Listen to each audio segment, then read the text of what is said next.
What's going on, friends? It's Anton Daniels, and I gotta have a conversation with you guys about Tiege Hanley because you see how the sun is hitting me. This is no finesse, no makeup, no filters, no none of that. This is 100% Tiege Hanley. I use it in the morning as soon as I get up, right after I pray and brush my teeth, jump in the shower, and I'm hitting the streets because you never get a second chance to make a first impression. So even though they're giving you 40% off your first order, 20% off for life, even though you may get a free gift, forget all that, right? Because we would do this even if it was full price because it's worth that much. I'm in the streets, I'm kicking it with people, and I see dusties everywhere. You don't want to be them. You want to separate yourself. And the way that you separate yourself is self-care. Ladies get it for the fellas. Fellas don't wait for the ladies to get it for you. I'm about to hit the streets right now, and I'm feeling confident. I'm feeling great. I mean, I already got confidence, but to have that extra boost of confidence, knowing that you've taken care of yourself and you set yourself apart from all of the rest of the sheep that's walking around making bad decisions on a daily basis. And it's reflected in their actions. It's reflected in the products that they use. It's reflected in the people that they follow. And so if you're trying to level up, if you're trying to make sure that you look good, they're going to send you the pack. They're going to give you all of the instructions on how you're supposed to use it. Then make sure you get your Tiege Hanley. Again, 40% off your first order, 20% off for life. Get your free gift. Make sure you tap in with your boy Anton Daniels because Unc is never going to lead you wrong. I would never have you use a product that I don't use myself. Again, they've been rocking with me for a long time. Make sure you get your Tiege Hanley. I love you. I appreciate you. I'm going to holler at you guys later.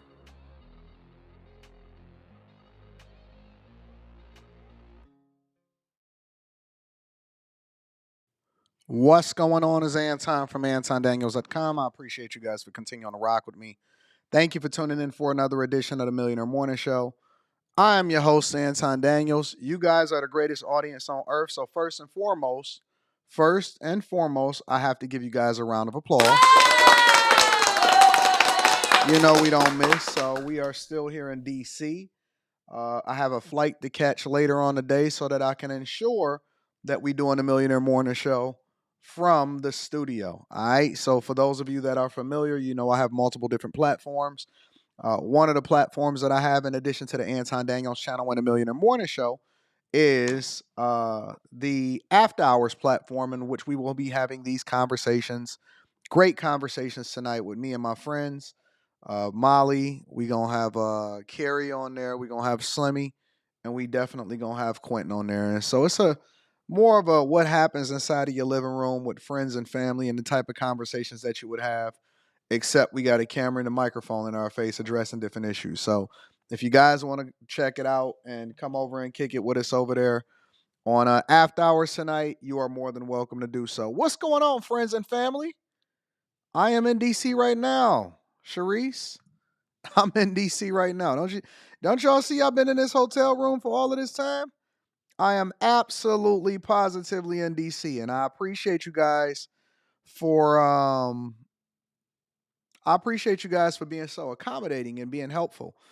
Let me read some of these cash apps. Rand Wilson says they canceled Chrisette Michelle over Trump. Who was they? Let me tell y'all something. The minute that y'all realize that you can't be canceled,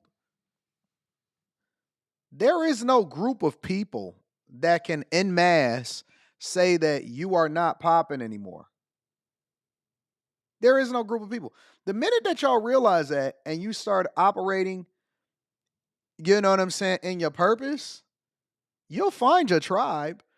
But if you're interdependent on one segment or one group of people in order for you to thrive, then that means that they was never your friends in the first place. If people can turn against you that weren't even putting money in your pocket in the first place, trust me, you will be okay. Our this might be a little bit too deep for y'all, and I'm not gonna go this deep because we're gonna have to get into the show. Our faith and substance is not in people, it's in God. God guides our footsteps. So we don't worry about what other people think. As a matter of fact, this group of people that I rock with is so awesome, you guys. And that's why I love that you're a part of the chat. We disagree all the time. I say stuff, they be like, Anton crazy. And then I say other things, and they be like, Anton is a genius. Sometimes I'm a genius, sometimes I'm not, in the eyes of the people that love me the most. But guess what? We love each other. And the goal is to continue to grow, and the goal is to continue to push each other, not tell each other what we want to hear or to make each other look good just because we saying what each other want to hear. Because the minute that you say something that people disagree with you, then it's, oh man, I don't want to rock with you no more. Okay, I wasn't ever dependent on you in the first place. We don't focus on what other people talk about. And so if y'all in this mindset still to where you think that somebody can cancel you, you crazy. As long as I got life and breath in my body and God is on my side, nobody can tell me what to do. I answer to God, I don't answer to people. I answer to God, I don't answer to people. So if y'all saying, oh my God, they canceled Chrisette Michelle, they was never messing with Chrisette Michelle in the first place. She need to go ahead and do what she gonna do. Shout out to Chrisette Michelle. ESDC in the building. I appreciate you. Also on Cash App. Also appreciate Mike that dude. Thank you, Mike that dude. And LaShawn says, welcome to my city. Glad it's getting some red. Shout out to everybody that's on Cash App. I appreciate y'all for holding it down. Shout out to Jeremy Rogers. Southern Grown Organics. Guess what? In 2025, we don't even waste time on Dusties. We so up, we running it up so much that as soon as I spot bad energy, because it's a difference between people that organically disagree with you and people that have bad energy. And moderators, I don't want y'all to do this. Y'all let me go ahead and eliminate the people that don't need to be here. As soon as I spot bad energy, because I can tell by like a profile picture, it'll have something like a slave, something on there or something like that. The minute that I spot bad energy, we getting them up out of there. Yo, Anton, what's good? If your background is in front end UX UI, why do you always recommend people go into cybersecurity instead? Well, first of all, I'm traditionally a software engineer that transitioned into UX UI and then worked my way up into corporate America. I tell people to go into cybersecurity because I want you to have something that I think is going to be needed in the future, right? UX, UI, software engineering, all of those roles, to be honest with you, they're good. STEM is always great. But those are roles I believe that sooner rather than later, it can be upended by AI and transitional technology that I think will absolutely positively change the course of what is required from an engineer or a developer. So I'm not telling you guys that you can't do what I do. I'm not telling you guys that you can't go into software engineering. What I'm telling you is that the golden age of what I did and the competitiveness of getting into my field is a lot harder versus something that you think that I think is always going to be needed and never going to be um it's never going to be the increase in need for cybersecurity professionals based off of where we're going technologically as a society is going to increase, not decrease. You see what I'm saying? So the way that I made my bag, you got to remember, I graduated in 2000. I'm 42 years old. I've already made all of the money that I could possibly make, probably from corporate America at this point. You know what I'm saying?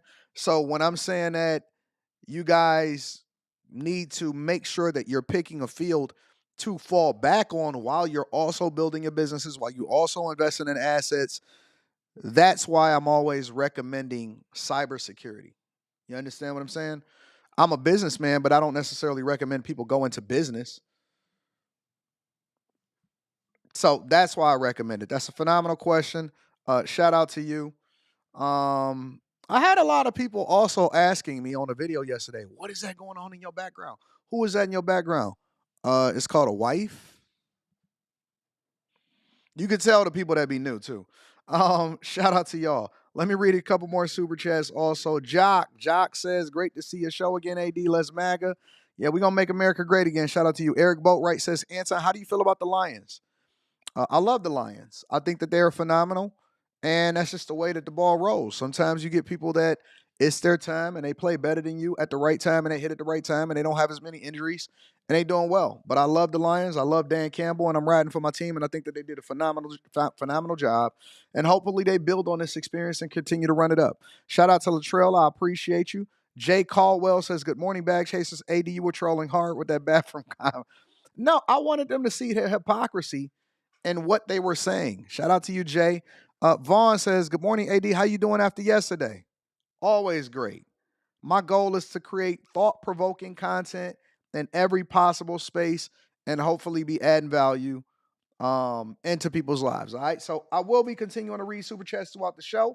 Thank you guys for continuing to roll out with me. Let me also give a suggestion. If you are a grown man over the age of 40, now I'm a very generous man, right? Meaning that I've funded people's businesses, I've paid for people's funerals.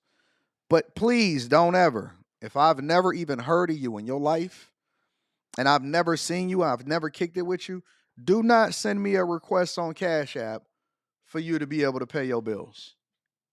I'm going to need you to man up.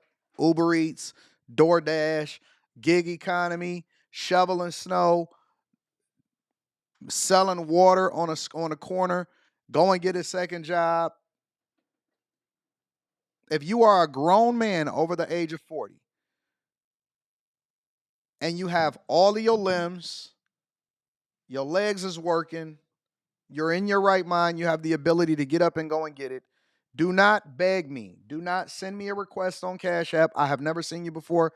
I've never heard of you before. And do not ask me for money to pay your bills. I don't have nothing for you, dog. God is dealing with you. That's my assessment of that situation. God bless you. I'm going to pray for you, though. Anyways, let's go ahead and get into the show. We don't want to start the show without prayer. So, Lord, we ask that you bless men. This is for my guys. I know they say I get on my ladies a lot. I'm much harder on my guys than my ladies. Bless our men to be men. Bless our men to take in the information and not run in the Victim Olympics.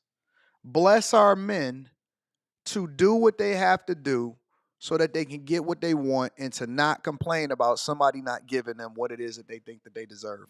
We don't talk like women. We don't even talk about what we deserve as men. We just get what we earn, and then we play our cards according to the hand that was dealt to us, Lord.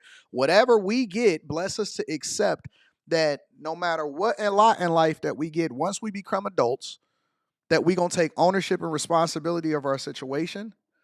We're never going to complain. We never going to say what we deserve because we're not females. And the only thing we care about is what we earn. And right or wrong, good or bad, whatever it is that we get, if we are at the top of the totem pole or we at the bottom of the field, we accept it, we praise you for it, we thank you for it, and we take ownership of our situation. Bless us to be the great leaders that would then yield the best results, and bless us not to be complaining like little females. I'm tired of it, Lord. I know you tired of it. We don't want to hear no more whining and complaining because there's a difference between holding people accountable and whining about our lot in life. Bless us to get ourselves together so that we'll then be in a position of power to have the conversations that's needed and to require for anybody around us to meet an expectation that a man would require. Bless us to be men, to drop our balls, walk with our thing swinging, and to know that we are that dude because we put in the work, not because we just earn it or we just deserve it, because we just men. In Jesus' name, amen. All right, let's go ahead and get this up and let's run it up. Make sure y'all hit a like for the algorithm, subscribe to the channel, and turn on your notifications. And I'll be reading Cash Apps and Super Chats throughout the show. All right, y'all, let's get straight to it. So we're going to skip quick hits. We're going to wait till we get back in the studio so we can get the quick hits. First things first, Trump is signing or has signed over 200 executive orders before his first 24 hours in office. Check it out. Everybody, good to see you, sir. Mr. President, sorry. Good to see you, sir. Congratulations.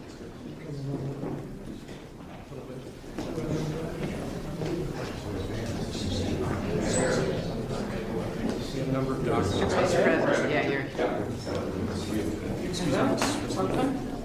Was it great? We went to the helicopter. It was freezing. The sun is a little deceptive. Yes, it is.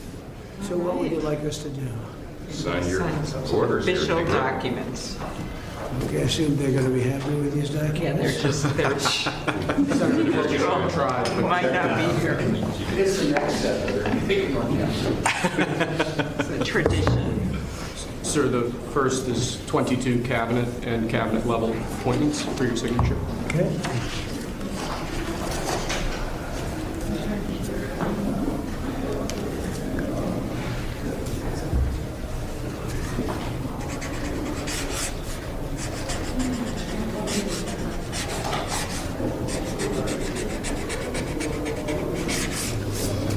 Okay. The next one will be, excuse me, the next one will be 47 sub-cabinet level appointments, sir. But you don't have to sign 47 times.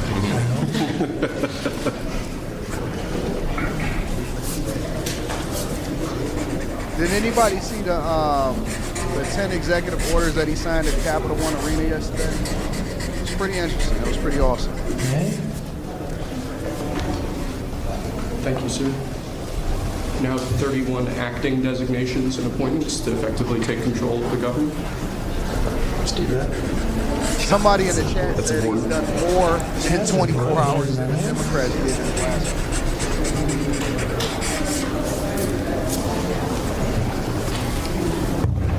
And we have 15 commission chairman and acting chairman appointments.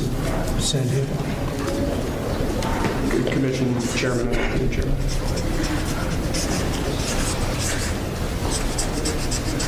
I see you, Quinn. He was number one at Harvard also. You know that? He was number. Good counsel. They have something in common. Thank you, sir. Lastly, we have a proclamation ordering that on all future inauguration days, including this inauguration day, that flags shall be flown at full mast. Very important.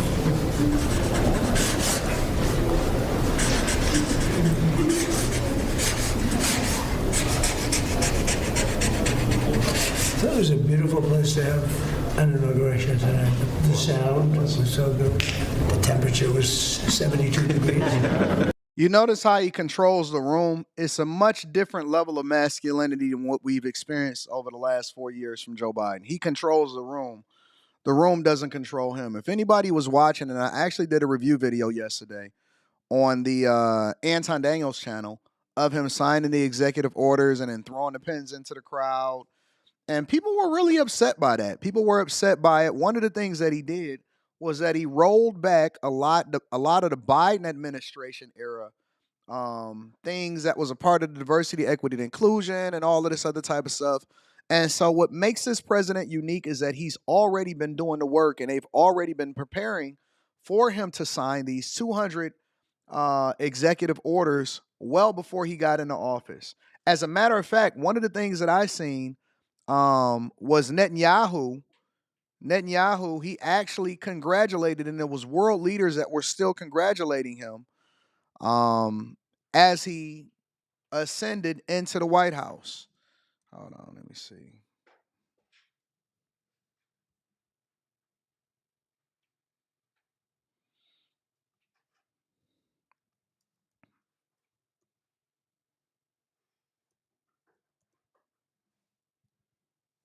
Let me see if I can find it real quick.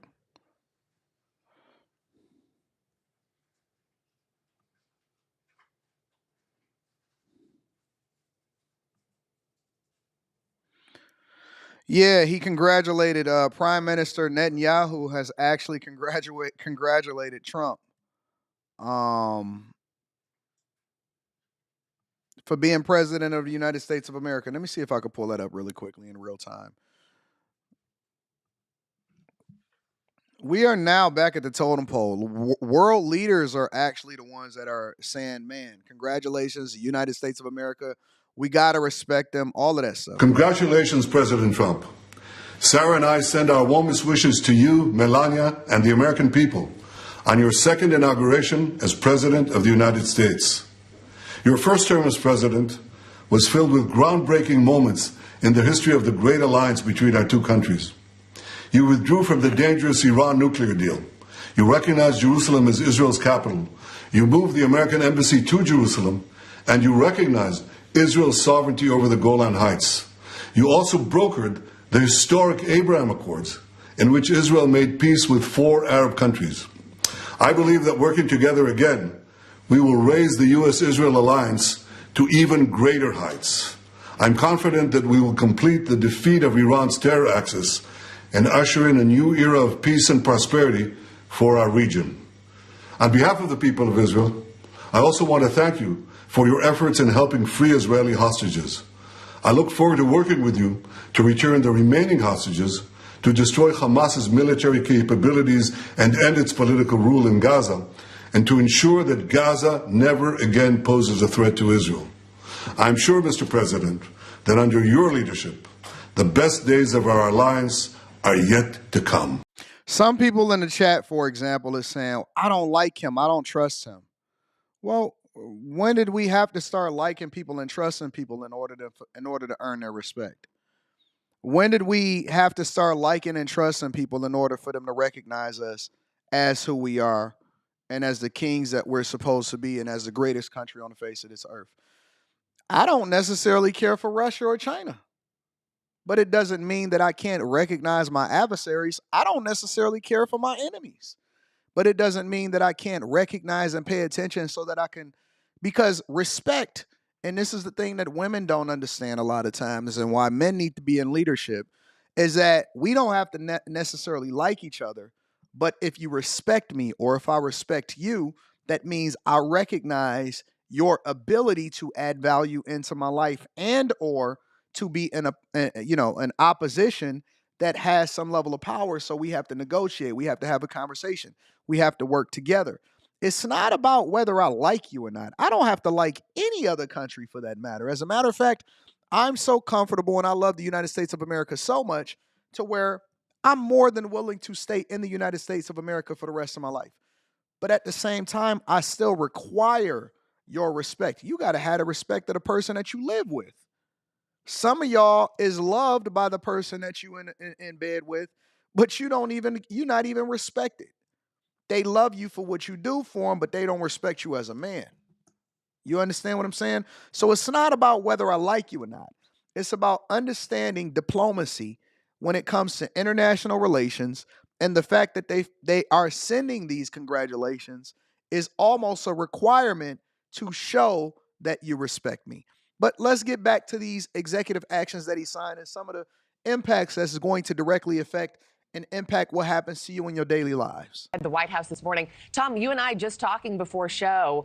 Trump signed more than 200 executive actions yesterday, which really sets the tone for his second term. What more do we know about what all he signed? Well, think back to the 2024 election, Marky, the biggest issues that rose, into the minds of voters, things like the border and the energy, and President Donald Trump really addressing those issues head on, declaring a national emergency at the border to potentially deploy troops to the border to stop migrant crossings, and even declaring drug cartels in Mexico as foreign terrorist organizations. But like I said, this also applied to energy policy here in the country with President Donald Trump. Wait, let's stop there. Why weren't we already, prior to Trump getting into office, why weren't we already declaring drug cartels as terrorist organizations? They do, forget the drug cartels, they're also trafficking humans, which I think is probably one of the worst things that you can ever do on the face of this earth. Trafficking girls and humans and boys and doing what they've been doing. And basically what we've been doing in the United States of America by way of this immigration crisis was giving them a license to do so and incentivizing them to be able to do so. That's why they haven't been designated as a terrorist organization, because we would have to address issues related to what we were profiting from as the United States of America over the last 3.5 to 4 years. We basically enabled other countries, drug cartels, and Mexico to traffic people, and we made it more lucrative for them to do so because people then became more interested in coming over here in the United States of America, thinking that they would have the land of opportunity and coming over here illegally. And so basically we created a black market. The question that I have to ask is, who are the ones that benefited from it? We created a black market. So on day one, we finally started to operate in God's purpose and say, you know what? We have to designate these people as terrorist organizations because they're doing some of the most egregious things, not only to us in the United States of America, but abroad. We created a black market. offering and ordering changes on energy policy, boosting oil and gas drilling, including at a contentious wildlife refuge area in Alaska. Opponents have worried that could impact animals like grizzly bears and polar bears in those areas. But supporters say the refuge is a key source of oil and more drilling could help the local economy. The president's saying it's time to utilize American energy and sell it to other countries. Y'all said not we, Biden did this. Oh, no. We did, because let's be clear. There's still half of the country that voted for Biden in that previous election, and they tried to vote in Kamala Harris to have a continuation of what we've experienced over the last 4.5 years. See, what y'all don't understand is that the way that it used to be is we used to say whoever won, that was our president, because we had no choice but to deal with him over the next 4 years. Like, we took ownership and responsibility, but that then incentivized us to participate in a legislative process in the next 2 years and then in the next 4 years if they didn't meet expectations. Regardless of what you think, when you travel abroad or when you're dealing with international issues, when you go places, they don't say, hey, who you voted for. You are basically a reflection of the voting rights or the votes that people have exercised over the last 2 to 4 years. Nobody cares about what you voted for. The only thing they care about is the results. So they see us as a collective, as a group. They don't see us individually as Republicans or Democrats. They just say Americans. President Trump also signed orders eliminating the electric vehicle mandate put in place. No, I don't believe that Biden won in 2020, but it doesn't matter because he was the president for the last 4 years. So regardless of what I think, the past is the past, and the history is going to write itself. Fact of the matter is, over the last 3.5, 4 years, we had Biden in office. It doesn't matter whether I believe it or not. The only thing that matters is what happens now and going into the future, and that's why we're talking about these executive actions. No, I don't believe that Biden had 83 million votes. Does it matter at this point? I mean, he's a vegetable. Half the time, he's not even conscious. He don't even know where he is half the time. He done already won. He pardoned everybody, gave them preemptive pardons. They robbed America. They absolutely destroyed this country. They tried to. But America is closed for repairs now. By President Biden, targeting efficiency rules for home appliances and pulling the United States out of the Paris Climate Agreement. So again, all sorts of executive orders to keep in mind after the first 12 hours, not even the first 24 hours of President Donald Trump's term, Markey. Some of them also on the little bit of the vague side, including, implementing an America First policy at the State Department, as well as ending the weaponization of the federal government. But again, over 200 executive orders in the first 12 hours of the Trump presidency, Markey. Yes, just remarkable. He wasted no time yesterday. Tom, what about the promises the president made about overhauling the federal workforce?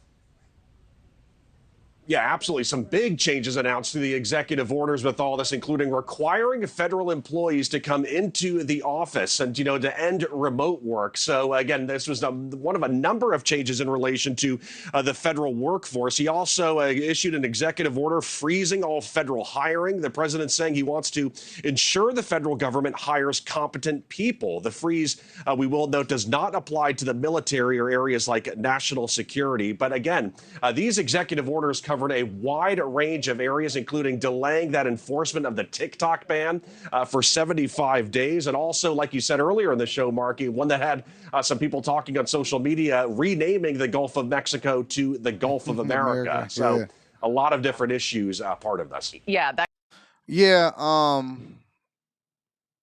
It's a great day to know that today we have a competent president. We have a competent cabinet, that things are in order. And I know that it's going to be a lot of people, and this show is going to highlight and showcase the dysfunction of America and why people think that we should be leaving our borders open, but no, we not.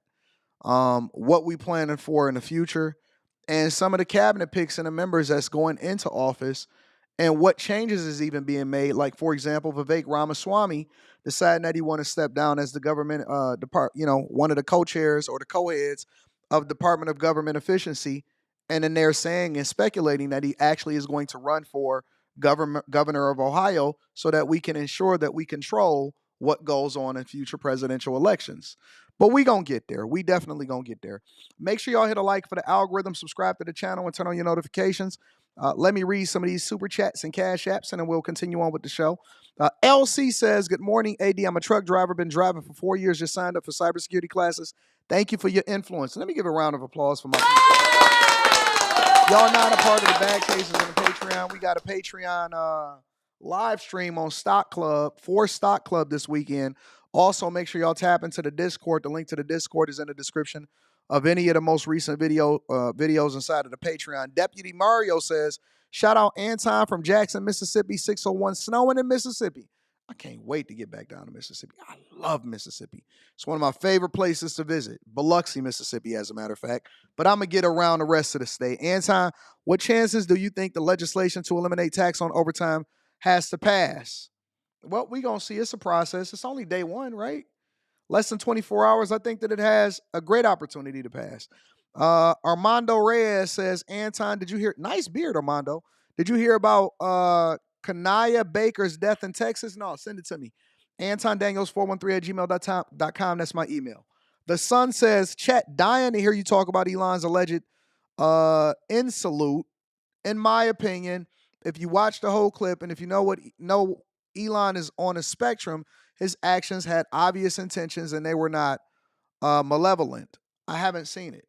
Send it to me. This is my first time hearing about it. Send it to me. I want to hear about what it is that y'all seen. I haven't seen it. Sorry, The Sun, I can't speak on it because I haven't actually seen it yet. Because I only know what you guys send me. Anton just funded my addiction. Yeah, Quentin hit me up. He just hit me up for the Cash App, and I just accepted his. But Quentin is special. I think Trump may have been the only president to not be reelected for a second term, run again, and win. History has made it here.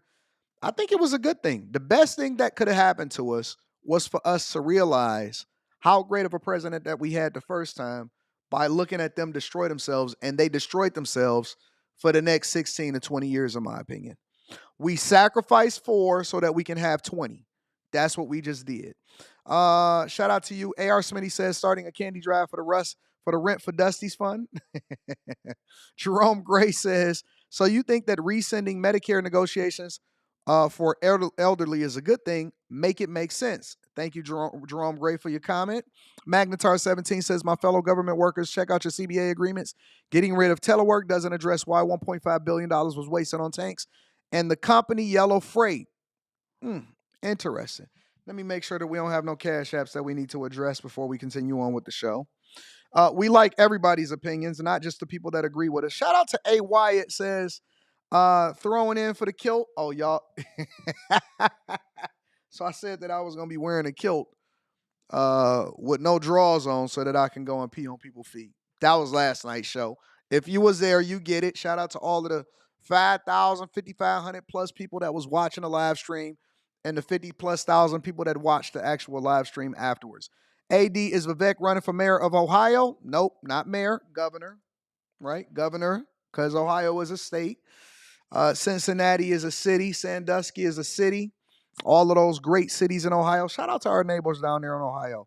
But they saying that he's stepping down so that he can run for governor of Ohio, Vaughn. Yep, that is true. Make sure y'all hit a like for the algorithm, subscribe to the channel, and turn on your notifications. All right, y'all, let's deep dive. Let's start to get into this a little bit more. So, I know that it's a lot of people that are bothered about the idea that they have to go back into the office and go to work.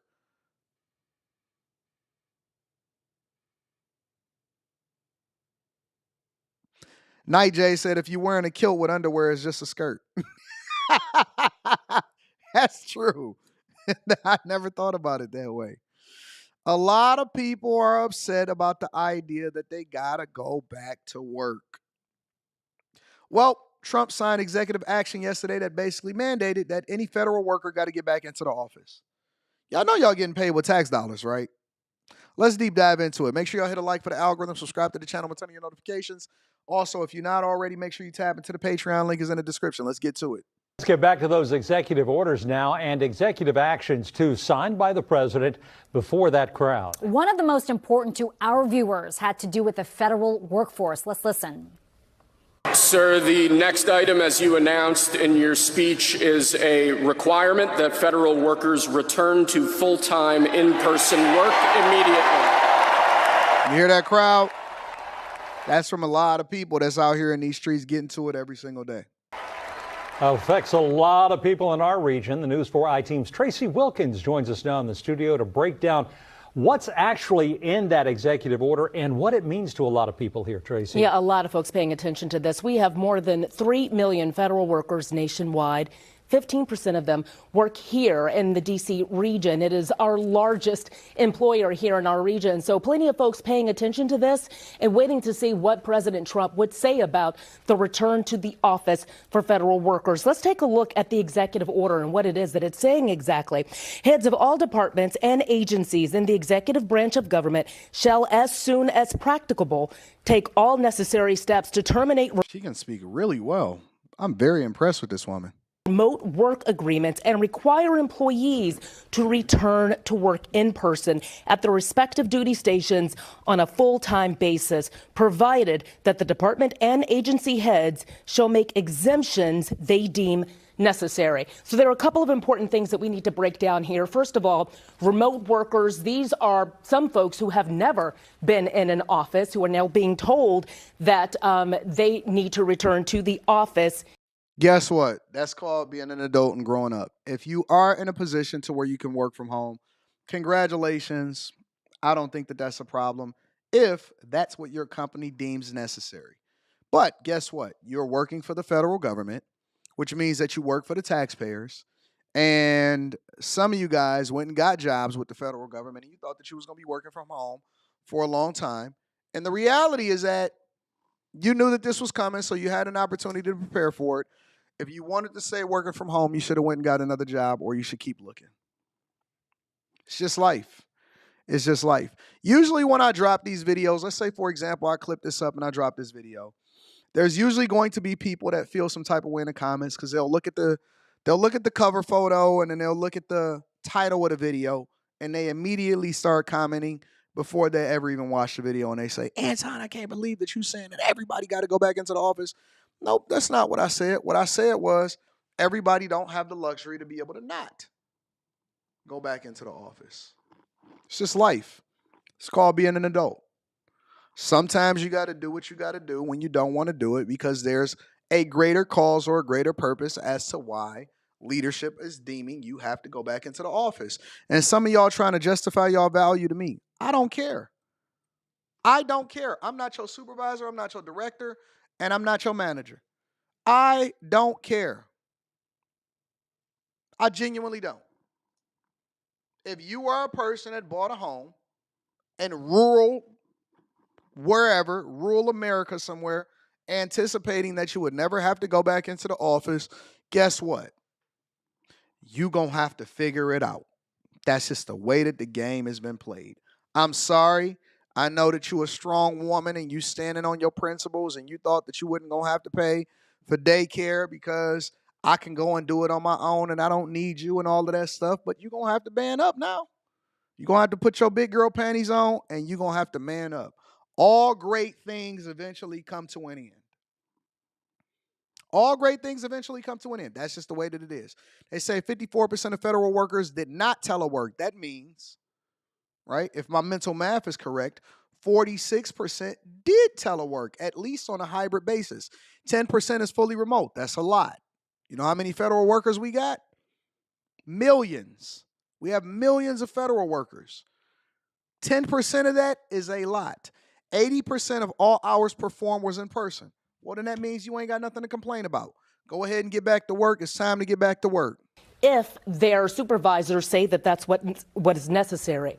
One of the largest unions representing federal workers is AFGE, and they told me that over 50%, some 54% of government workers never teleworked at all, and only 10% are fully remote. Those are the folks who I was just talking about, who some of them have never worked in their offices and have always worked from remote locations. They said 80% of all hours performed are done in person. Now that's people always selling me on this thing that, man, I'm way more proficient at home than I am at work. Use a lie. Listen, listen. I've seen a lot of people tell me a lot of things, and I know you lying. I know you're lying.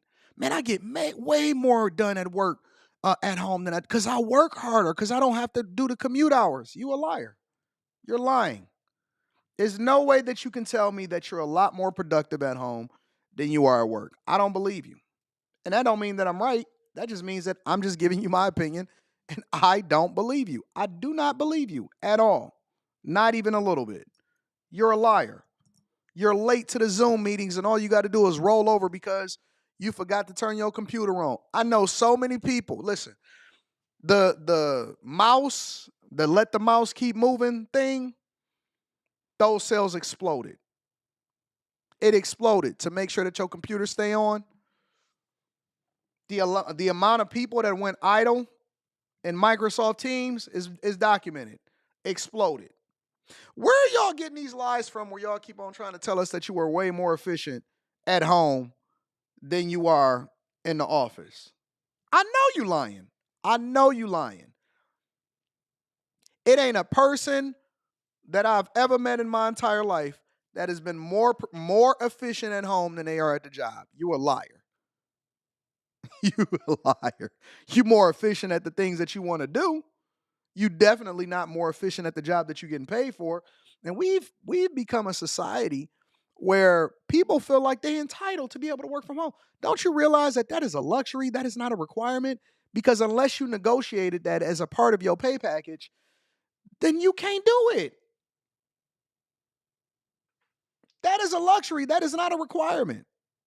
A lot of work that's being done by federal workers in person. We spoke with the Partnership for Public Service. This is an organization that's working to try and streamline government and make it more efficient, and is promising to work with this administration and has also worked with other administrations as well. And this is what they had to say about remote work and also about how this could impact federal workers across the country.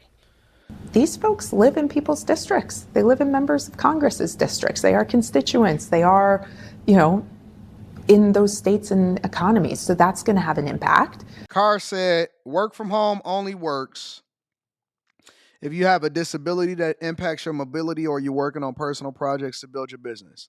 Let's address the first one. If you have a disability that impacts your mobility. Man, listen, Carr, I see people in wheelchairs greet me at Walmart. If the Walmart wheelchair greeter can get up and be wheeling around with their gloves on and say, "Hey, how you doing, Mr. Daniels?" That's exactly how he talk. "How you doing, Mr. Daniels?" Say, "What's going on, John? How you doing?" "This is just another great day getting here, and I'm happy to be here." I said, "All right, I like your spirit. I like your energy." That's what he said. "How you doing, Mr. Daniels?" "What's going on, John? What's going on, big dog?" "Nothing much. Just happy to be here. It's another great day, and I'm just happy to be alive." That's what he says to me every single time that I walk in. Real talk. Straight up. If he can get there and he be having his vest on, his glasses is right, and he get into it, if he can get to work, I don't want to hear about you able-bodied adults. I'm happy to use my hands and legs and arms to get out the house and be productive. "How you doing, Mr. Daniels? How you doing? My mom said she watched your show." What's going on, John? Tell mom I said what up. Also, what we hear from members of Congress all the time is that when government services don't work, they hear from their constituents. Now, the Partnership for Public Service also said that what's important is not so much who is in office or out of the office, but the end result, what that means for American citizens. Are we getting the resources that we're supposed to and the services that we're supposed to? And what she was saying there is that if our folks, our citizens across this country or not, that Congress is going to hear from them, that people are going to say, we want government to be more effective. So the question is, what is the focus here? Is it about outcomes or is it about people going to the office? We do know that the mayor would like to see the downtown more active than it's been, and she's had real concerns about empty office space and what that's doing to the economy of D.C. So surely she is happy to hear that he is going to be focused on a return to work.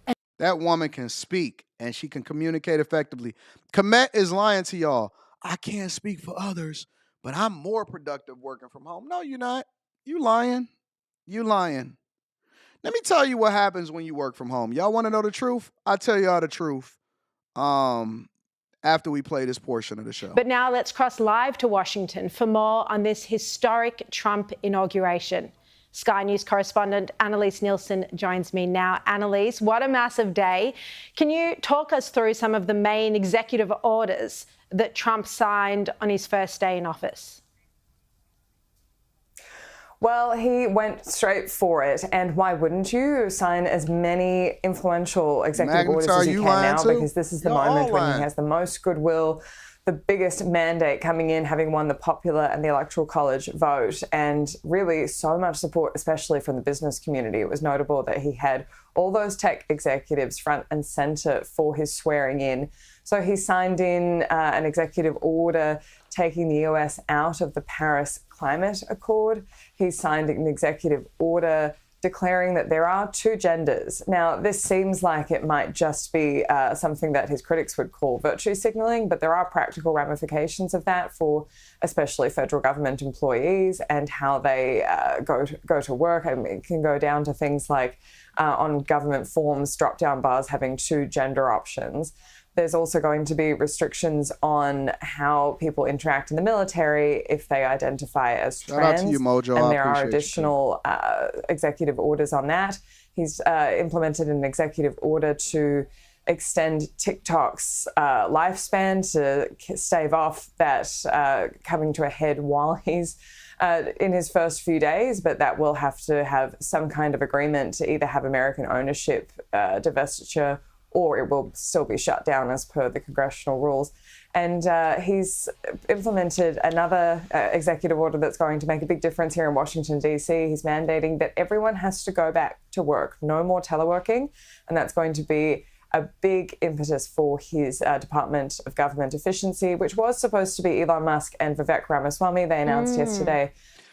Tell me why y'all more productive, because I don't believe y'all. I think that y'all lying to me, and I'm tired of y'all lying to me.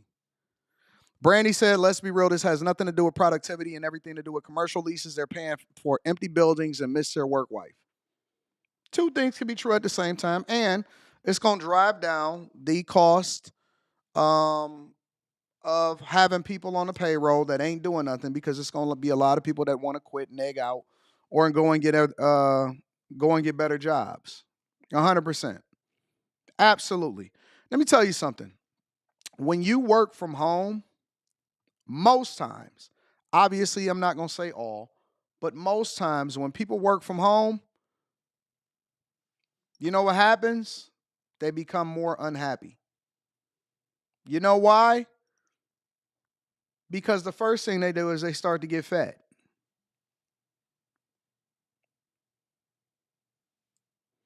The first thing that they do is they start to get fat. You get frumpy. You would not believe the amount of videos that I have inside of my feed of people saying, oh my God, my husband's divorcing me. I can't believe it. And they sitting there looking frumpy, lumpy, dumpy, and humpty. The first thing you do is you get fat because you stop competing. When you go into the office, when you going downtown and stuff, and you seeing all of these people that look good, you want to look good. You start to get influenced by the other people that surround you. You want to look good. You look productive. You look good. You start to take care of yourself more. The first thing you do is get fat. The second thing you do is you eat more than you would have if you was out and about walking around getting your Apple calories. I ain't even got my watch on today. I just put on my Apple Watch. You get more active. You lose weight. You snack. You got a snack demon on your back. That's what's happening.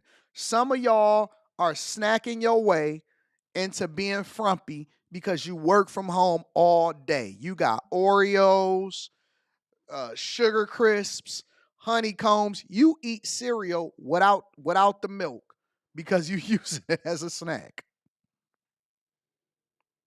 You eat cereal without the milk as a snack. You just pour it in a bowl and you just Apple Jacks, honeycombs, Fruity Pebbles.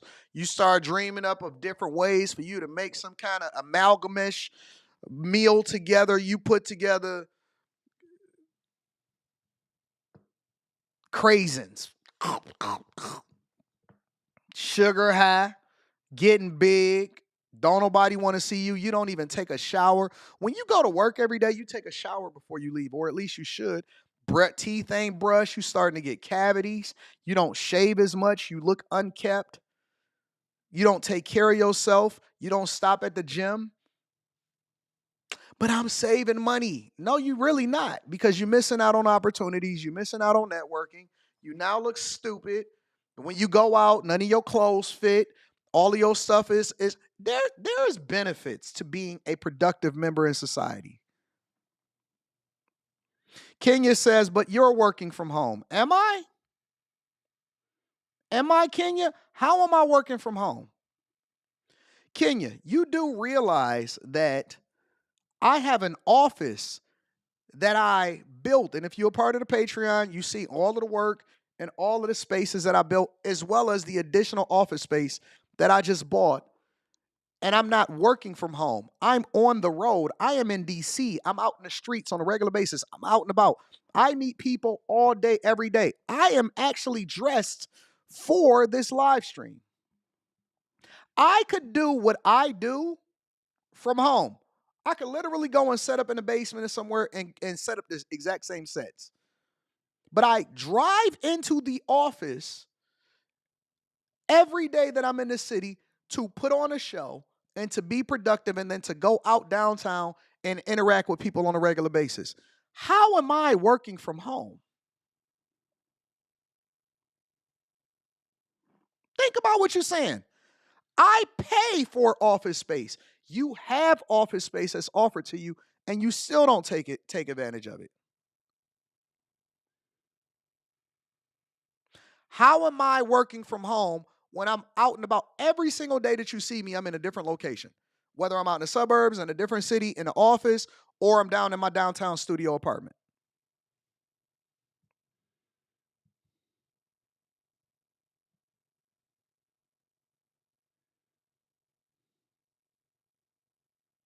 Y'all be drunk. You's a drunk. Y'all be drunk. Yes, you do. You're drinking, eating, pooting, farting. You're unproductive and you're not outside.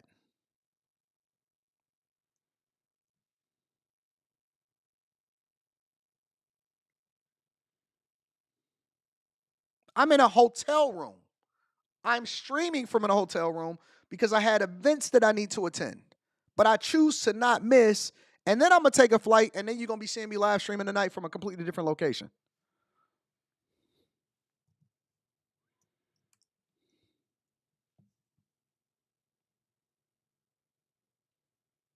All right, go ahead. Y'all keep fighting it.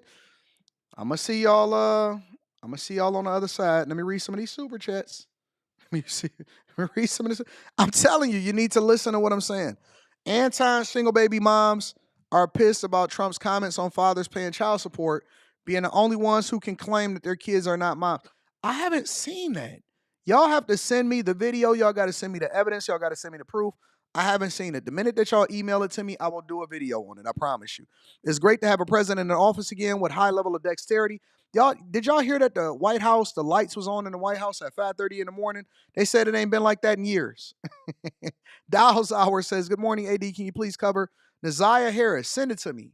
Anton Daniels 413@gmail.com. Send it to me and I'll cover it. I promise you I'll cover it. Because I don't even know anything about it. The mouse jiggler sales exploded during the pandemic. It sure did. I see more people, especially in Atlanta. It be 10:30 a.m. and the highways is full. I'm like, don't nobody got no jobs? Ain't nobody got a job. Everybody is just doing their thing out here. Shout out to Levite Apparel. I appreciate you for the super sticker. JT Coin Rings in the building says, respect to those that get up and go to work. Get up and go to work. Even when, I didn't have to live stream in the morning, sometimes I would get up and I would just go out. I would go and do my job from a coffee shop. I would go and do whatever it is. Like, it's just good to be around people. Go and get a coffee. Go and do some stuff. Go and be productive. Steve says, Anton, when you were in corporate America, what was your balance of in-office time versus remote time, and which was more productive to you?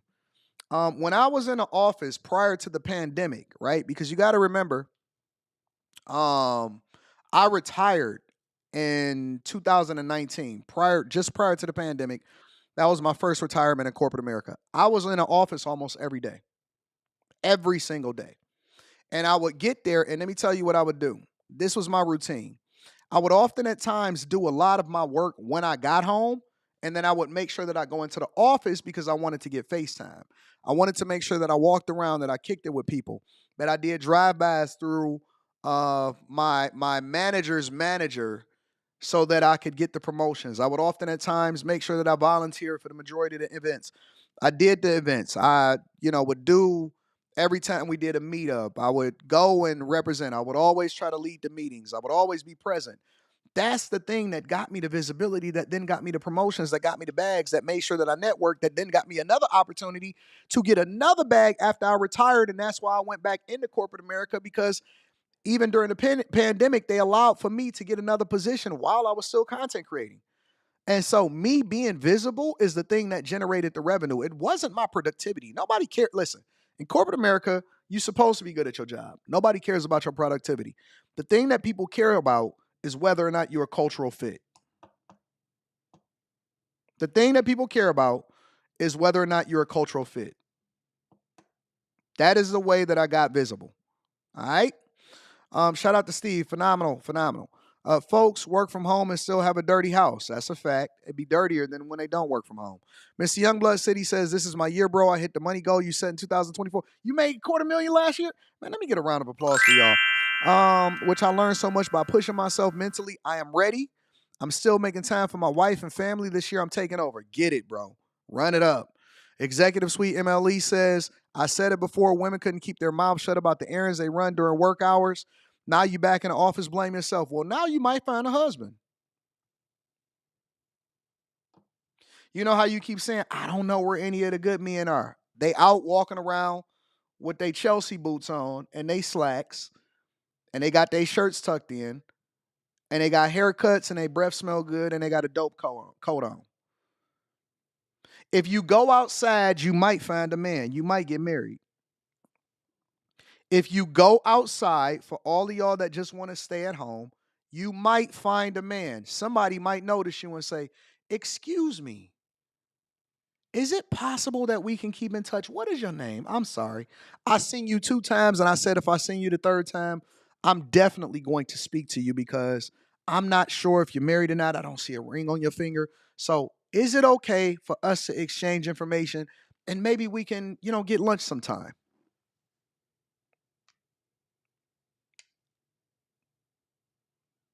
Now you sucking it in, wearing waist trainers. You know that people is noticing you, and now you in the gym. Now you getting your life together. Excuse me. I'm sorry, miss. Can I buy your coffee? Can I buy her coffee? No. It's on me. It's on me today. I'm going to teach you how to communicate. I'm going to teach you how to find a man. The first thing you need to do is get your frumpy behind up and go to work. Get your frumpy butt up and go to work. I'm going to teach the guys how not to be incels, how not to get nervous and freeze up when you see a beautiful woman around you. And even for you guys that's married, you don't know how to game up your wife. She's so used to seeing other guys speak to her that every time she see you, she ain't even thinking about you because she's so used to other guys complimenting her and talking about how pretty she is. She ain't even that pretty. They just tell her that because they know that every single day that they breaking down her barriers and her walls. And then when she walk away from you, she got this false sense of security that she the most gorgeous thing in the world. She not. We can see the middle part bust down in her head, but every day somebody compliment her. Oh man, you are gorgeous. I really like that lipstick. Now somebody else noticing her every day. She get home and you just playing the video games. You messing up your marriage because you ain't out the house. Don't worry, I'm going to fix the community. I am going to fix the community one day at a time. It is a different dynamic over here at the Millionaire Morning Show, but we going to get there. We're definitely going to get there. Yes, they gaslighting your wife. She knows she ain't never been fine. She ain't never been that fine to where people is telling her that all the time. But they telling her, and it ain't you. Going into the office also stimulates the economy because people go into stores downtown, buy items, stay in the house versus Uber Eats. That's a fact. You're absolutely right about that. Carla R. says, this is about the economy. They want people spending money on gas, parking, and lunch, and for you to find a man. They want y'all to find a man. That's the part that y'all missing. Go on dates, find a man, sponsor my H-1B, and I'll work 7 days a week, says K Dizzle. The happy girl says, we can't catch the lives with you if we are in the office. Yes, you can. You got iPads, you got phones, you got computers, you got all of that. Get your butt in the office and turn that on. Wealth Building Journey says, what's good with impromptu bag chasers meetups while you in town here? I don't know about that. Audacious. I'm more productive, work efficient, so I can chill. Okay, I got you. Brian Scherer says, did y'all women left your purses on the street during the inauguration because there was no bags allowed? Just didn't bring them. Gentlemen, going to the bar with your laptop is a hack. Go outside. Magnetar says, it's cool if you think I'm lying. My stuff is documented. Also, your take won't stand against OPM's reports to Congress since 2020. Okay. Go to the window and show them the crane is not outside. Well, I'm in a hotel room today, so I can't show you the crane outside. Anyways, make sure you guys hit a like for the algorithm, subscribe to the channel with your notifications. Let's move over to the next thing. So, Trump is declaring an emergency at the border, and they about to round y'all up and send y'all back home. Make sure y'all hit a like for the algorithm, subscribe to the channel with your notifications. Let's get it. Tonight, President Trump taking action on what he said today was his top campaign issue, immigration and the southern border. He said the economy and prices were important, but that he still believes immigration was the bigger issue. Another 24 shelters with tens of thousands of beds, not enough to meet demand. So they're propped up by privately run shelters like Embajadores de Jesus in Tijuana. Is it hard to prepare for something that you don't really know what it's going to look like? It's called worst case scenario planning. So when it's done, this space will house up to 150 people at a time. The fact is, 150 more spots is nowhere near the need there will be when we see the kind of deportations that we're expecting. President Trump today made seeking asylum much harder, canceling all appointments already set up by migrants. Kenia Alvarez, now in Tijuana, had feared as much. Esa incertidumbre es la peor parte. She says the uncertainty of not knowing how it's all going to end up. What will happen to the children? Will they return us here or back to our own country? Ain't y'all ready to go home? Honestly, I'm asking a genuine question. At what point do you say, you know what? I need to return back to my home country. I need to return back to my home country, and I need to find out what's going on with Gam Gam. Gam Gam, I'm not sure how much longer she got to live. I want to make sure that she's taken care of. I want to make sure that they straight. You know what? We need to make Mexico great again. We need to make Venezuela great again. We need to make Guatemala great again. We need to make Haiti great again. Ain't y'all ready to go home? Honest to God, I'm just asking. At what point do you need to say, you know what? I want to go home, the place that I was born, place that my parents is from, and I want to make that place great again. Ain't y'all tired of living illegally? And that doesn't speak to the people that's actually over here legally. Shout out to the people that's over here legally. But ain't you tired of doing things the wrong way, knowing that society is going to eventually catch up to you? At what point do you say, I want to go home and fix the country where I'm from instead of freeloading on taxpayers here in the United States of America? And then you're going to have the people that say, well, but I pay taxes and I do this and I do that. Congratulations. Congratulations. Did you come over here the right way and do it? I know drug dealers that pay taxes. They don't want what happened to Al Capone to happen to them. I know drug dealers that pay taxes.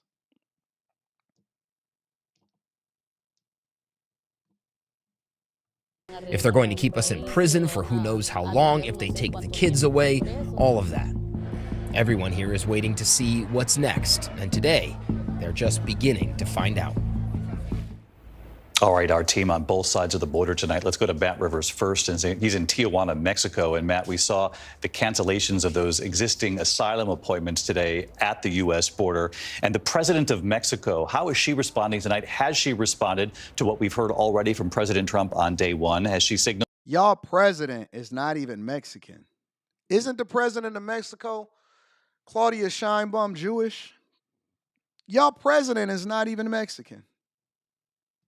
How's the president of Mexico not Mexican? That's crazy to me. Your president is a woman and it's not even a Mexican. Whether she's willing to cooperate with President Trump.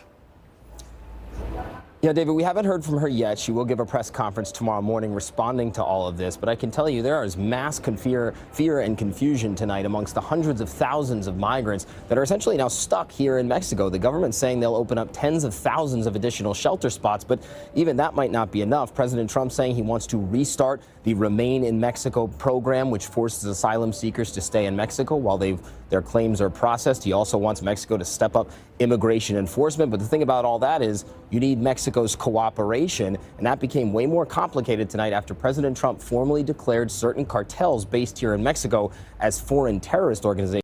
And what he also did was he also said that we're going to send our troops, the American troops that we usually deploy to other places, we're going to send them to the Mexican border, to the southern border, to ensure that if you decide that you want to fly over to Mexico or go through Mexico and you're going to go over here and come over here inside of the United States of America, you're going to be stuck there. Ain't no more catch and release. Ain't no more hanging out. Ain't no more, oh my God, I got to stay here because we shouldn't have family separation at the border. Well, then you can go with your family at the same time. And he's also ending birthright citizenship. Check it out. Just mentioned high on the president's priority list is definitely immigration. Trump is declaring that national emergency at the U.S. southern border. Trump's administration says it's the kickoff to his process to end birthright citizenship, but that would take a change to the Constitution. As Fox 13's Alejandra Guzman reports, that has some communities on edge. It's expected to be a challenge, one that local immigration attorneys are taking with a grain of salt, considering you need both the House and Senate to be on board, which can be very hard to do. But the fear of losing loved ones to immigration policies is now a haunting reality for thousands of migrants here and their families. I live in fear, but I have hope. The fear of deportation has been a constant cloud hanging over Dora Poqui's family, especially now under the Trump administration. At 60 years old, she feels the weight of both hers and her husband's legal status. Her family's roots trace back to Mexico, her grandparents traveling as migrant workers when crossing the border was so much easier before settling in Texas, where she was born. Her husband has lived in the U.S. for many years without a legal status. So you telling me that your husband came over here illegally and he been living over here all of this time without getting his papers? So you telling me you had the opportunity to get your papers after all of this time and now you want to get scared? Now you concerned. Now you going to try to figure it out. Now you going to get your life together. Is that what we doing? You had the opportunity to get your life together. Your husband had the opportunity to get his life together all this time, and now you want to figure it out. Time to go visit the motherland, baby. Time to go. Listen, I get it. I understand it. I know that it hurts. But listen, you can't. You know what disobedient begets? Disobedience. Disobedient begets disobedience. Your grandparents did it the wrong way, and guess who got to pay for that? The Bible say the kids pay for the sins of their parents. It was easier to do, so y'all did it. Y'all took advantage of it, and now you got to be. Don't get mad at Trump. Get mad at your parents. Get mad at his parents. Get mad at the grandparents. Get mad at the fact that y'all decided to come over here and do what you wanted to do when you wanted to do it. How you been over here illegally for that long? How is that possible? At some point, honestly, at some point, even drug dealers say, you know what, man? We done got away with this for too long. Every dope boy that I'd have never met in my entire life has all said, we got to figure out how to get out the game. The goal is to get out the game. Even if you dealing drugs illegally, nobody aspires to be a lifetime drug dealer and hopes to get commutated in their sentence. At some point, they be like, man, listen, and usually they do a dumb business. We got to start a record label. We got to do this. We got to do that. And sometimes it works, but most times it don't. And most of the time they get caught and they get arrested and they go to jail for the rest of their life before they get out the game. But at some point, even in their mind, they think to themselves, man, we got to figure out how to move this money. We got to set it up. We got to make this amount and get out of the game, whatever. Illegal migrants into the United States of America has been so comfortable for so long to where they don't even feel compelled to try to become legal. They don't even try. Because for so long, we've allowed for people to do what they want to do, when they want to do it, that they've just been doing it. And so when you don't have no rules, guess what? When people come over your house, they smoke weed in your kitchen, they go into the living room and they step on your couch, they use it as a flop house, they don't take their shoes off at the door, they don't wash their hands before they go in the refrigerator, and they don't take care of business. And that's basically what America has been. America has been a flop house for everybody for so long that not only have they not respected our house, but they also expect for us to continue to put up with the nonsense. I get a knot in my throat because I don't know if he's gonna go to work and not come home. You know, what's gonna happen? They're gonna stop him and he's gone. They've been married for 10 years. Her fears about his undocumented status resurfacing as Trump takes over the Oval Office for a second term. All illegal entry will immediately be halted, and we will begin the process of returning millions and millions of criminals. Angela Clip says that's the first thing he should have done instead of releasing the January 6 criminals. We can do more than one thing at the same time. He did both. He signed over 200 executive orders within 24 hours of taking office. Within 24 hours of taking office, we have over 200 executive. Guess what? We can get you up out of here, and we can release the people from January 6th. Biden certainly made sure that he pardoned all of his friends on his way out the door. Pre-pardoned, without them even being investigated or under investigation at all. Make sure y'all hit a like for the algorithm, subscribe to the channel, and turn on your notifications. We got another premiere. Welcome, Rita. Let me get the round of applause.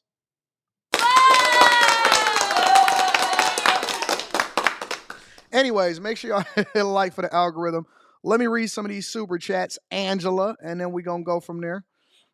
Courtney Egger says, fam, we making moves. I'm in talks with Tiege Hanley and a couple other brands on a collaboration as a small content creator. Get your money.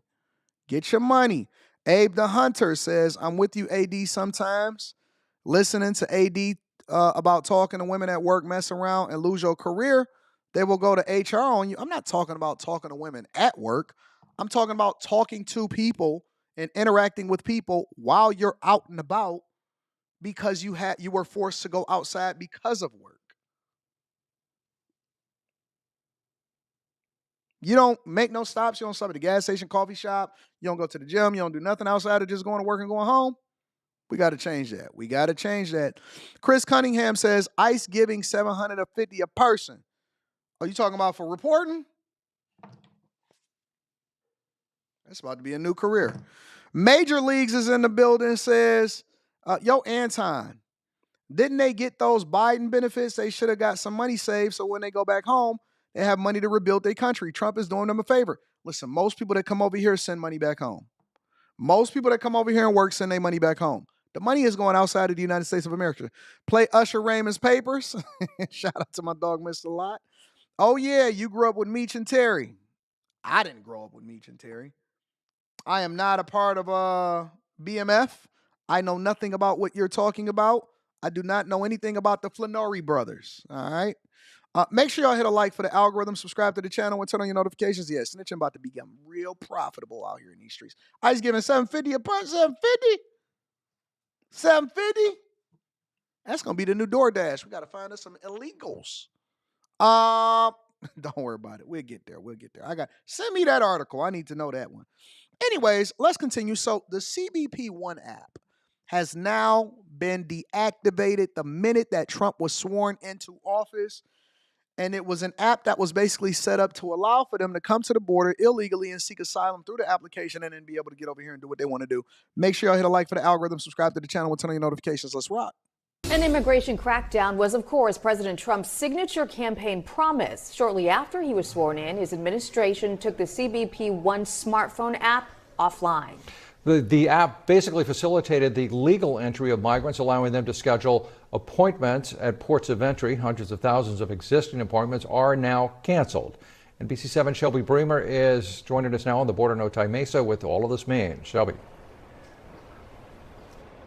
Yeah, Mark, for weeks we've been hearing about potential executive orders on immigration, deportation raids, and as of this hour, those have not materialized yet. But that CBP One app was taken down almost instantly. That does, of course, cut down on legal immigration, but the fact that it was taken down so quickly sends a message, and it also sets the tone for the next 4 years. That system, the application, the cell phone admission for migrants that allowed over 1 million migrants to enter the United States is now gone. That is so disrespectful. That is so disrespectful. We have become so dysfunctional as a country that we set up a system for people to come over here illegally. We put an app in the app store for people to be able to download so that they can know how fast they can come over here illegally. They threw all kind of labels on it. And then they called it the CBP One app. The CBP One app. We set up a system to where you can use technology to get over here and not supposed to be here illegally. It didn't matter where you came from. It didn't matter what your background was. We didn't do background checks. We just expedited the process for people to come over here and be trafficked through an app. We got an app for that. That's crazy, bro. If you want to gain admission to the United States, asking for asylum, you must do so legally, lawfully, at a port of entry. Immigration attorney Esther Clayton says the Trump administration's removal of the Biden-era CBP One app is one of many layers that signal it's a new day in Washington. White House officials say executive orders on immigration are coming, declaring a national emergency at the border to deploy the military, suspending refugee resettlement, and designating cartels as terrorist organizations. One big one, ending catch and release. That's when migrants applying for asylum are released from ICE detention with a court date to begin their immigration process. And we all know that none of them migrants was actually going to the court dates. We gonna catch you over the border, and then we gonna release you into the United States of America. As a matter of fact, we gonna give you a bus ride to the different city that we know that you never gonna come back here. You're not gonna catch a flight or a bus ride back to over here to your court date. We gonna give you a bus ride to a different city so that you can go over there and dodge immigration officials and do what you want to do. That's how they started taking over apartments. That's how they started beating up on police officers over in New York. That's why Aurora was under siege. That's why it was 20,000 people that just automatically appeared over in Springfield, and they went from a population of 40 to 60,000. Another, reinstating Remain in Mexico, requiring anyone applying for asylum to stay in Mexico as they navigate the system. While specifics of all of these orders are not yet clear, their aim is drastically reducing immigration into the U.S. We spoke with activists gathering at Balboa Park for a demonstration as they gear up for the next 4 years. They say they're worried that the administration's attempts to deter people from coming to the U.S. won't stop them, but it will make the journey more dangerous. Professor X says the legal process is long. It took us about 7 years for me and my wife to get legal citizenship. Well, think about this, Professor X. Was it worth it? Was it worth it? Let me hit you with another one. Is it disrespectful because you went through the legal process? And we love our legal people here in the United States of America. Was it disrespectful for other people that skirted the process when you had to go through the process? When you did it the right way, is it an insult to you for people that just skip the line and they do it the wrong way? Was it worth it? Sounds like it was worth it for y'all. Sounds like it made sense for y'all. But guess what? How can we accommodate other people if we can't do things right ourselves? We got so much that we need to work on. I say America is closed for repairs.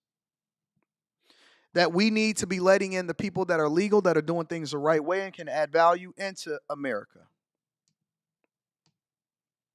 We need to have people coming over here that can add value into America, not people that skirt the process and disrespect what we have going on inside of the United States of America. That's what I say. I don't think that we should be in a position to where we have people suffering over here in the United States of America, but we prioritize on people outside of the U.S. The people will try to cross anyway. You know, even they make hide the border, the wall. Yeah, people will try to come back with their family. And when they are trying to get a better life for their loved ones, they will try harder, you know. Just within the last hour, we've learned that the ACLU did file a lawsuit over the removal of the CBP One app. And that's really in line with what we've heard from a lot of attorneys and immigrant advocacy organizations over the past few weeks that really... Rio, you can't respect the process that we got going over here inside of this, over here on the Millionaire Morning Show. I see you keep cursing inside of the chat. Listen, this is a family program. This is a program for professionals. This is a program for people that's trying to level up. Mods, y'all can keep timing out Rio if he want to keep on doing what he want to do. See, this is what you're not going to do over here at the Millionaire Morning Show. I love my mods, and I give them a lot of verbal tongue lashings to make sure that, you know, they allow for people to say what they want to say.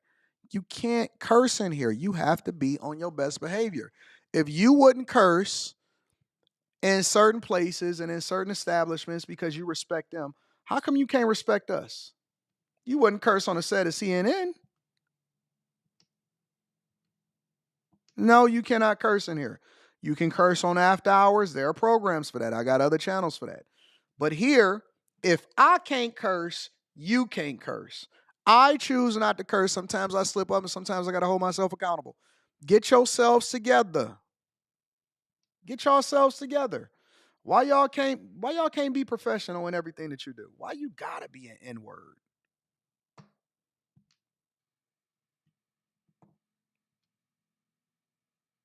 Respect my house. Here on all of these orders, all roads lead to litigation. We'll have much more on all of this coming up at 5 and 6, but for now, live in Otay Mesa, Shelby Bremer, NBC7. Yeah, Shelby, a lot to sort out, but what hurdles does the president face when it comes to this immigration crackdown?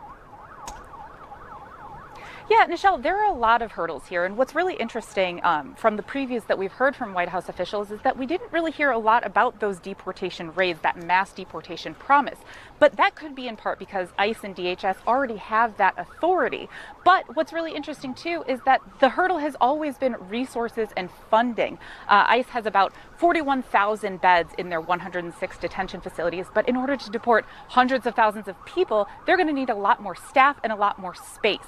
The border czar Tom Homan did say that he put the price tag at about $86 billion to carry out that mass deportation effort. But the Cool. I'm sure that we gave that over to Ukraine. We can go ahead and execute and have people doing the right thing.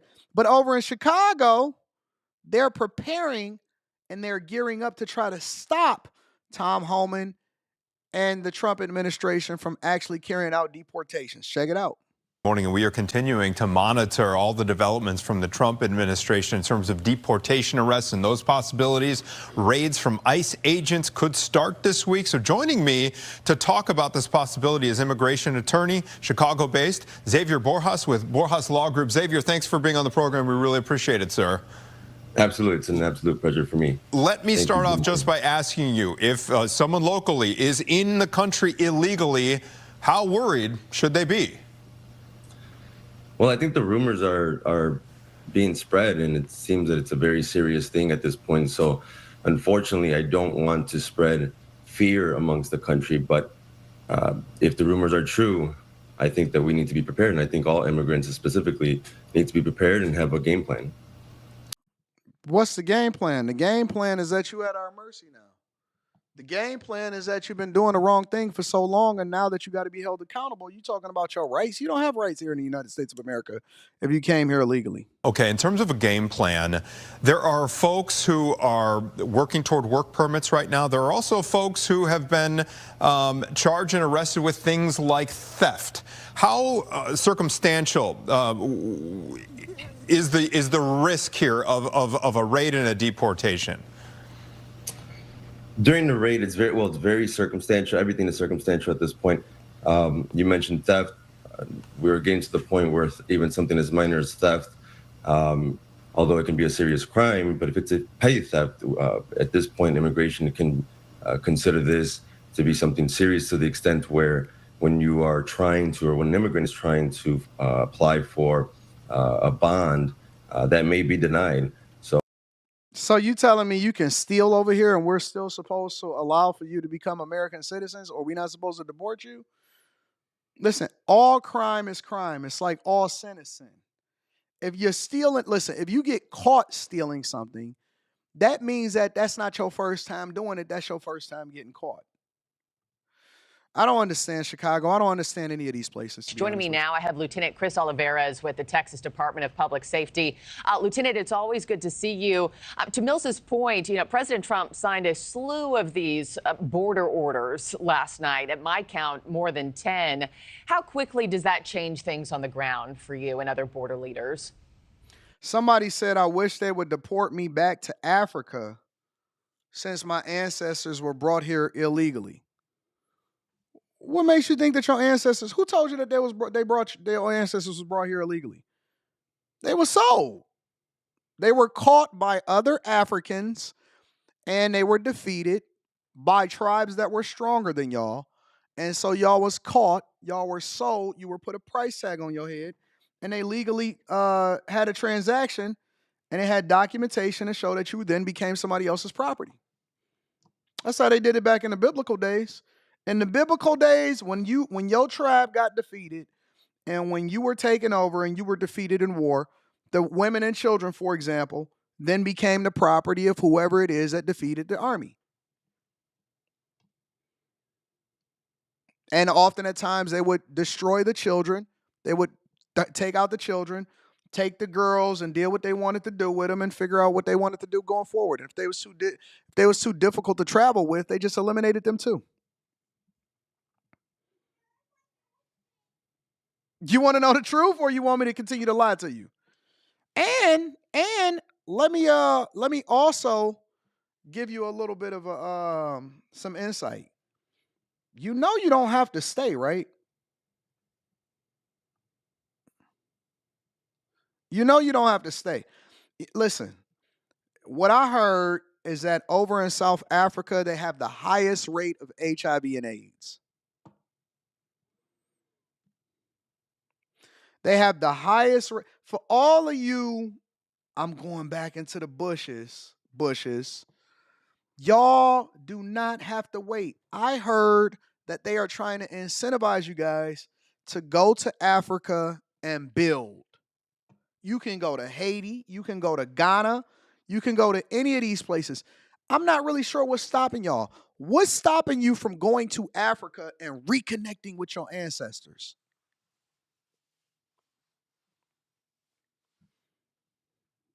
What's stopping you? Passports ain't even expensive, and you can apply online, and you can renew online now. What's stopping y'all? Why don't you want to reconnect with the people that captured you and sold your ancestors in a transatlantic slave trade?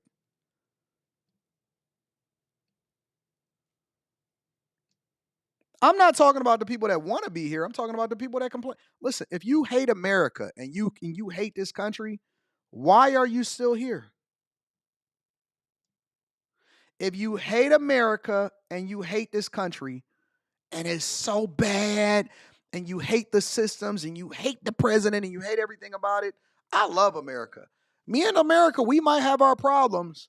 I may not necessarily care for everything that happens here, but I love being in the United States of America, and it's more pronounced when I go and visit other places outside of the country. I'm like, man, listen, I love visiting. I love seeing y'all. I love seeing what's going on, but I can't wait to get home too. I can't wait to get home. So wait a minute, you telling me that a bunch of Europeans went over and chased y'all down and captured y'all in the bush without any assistance?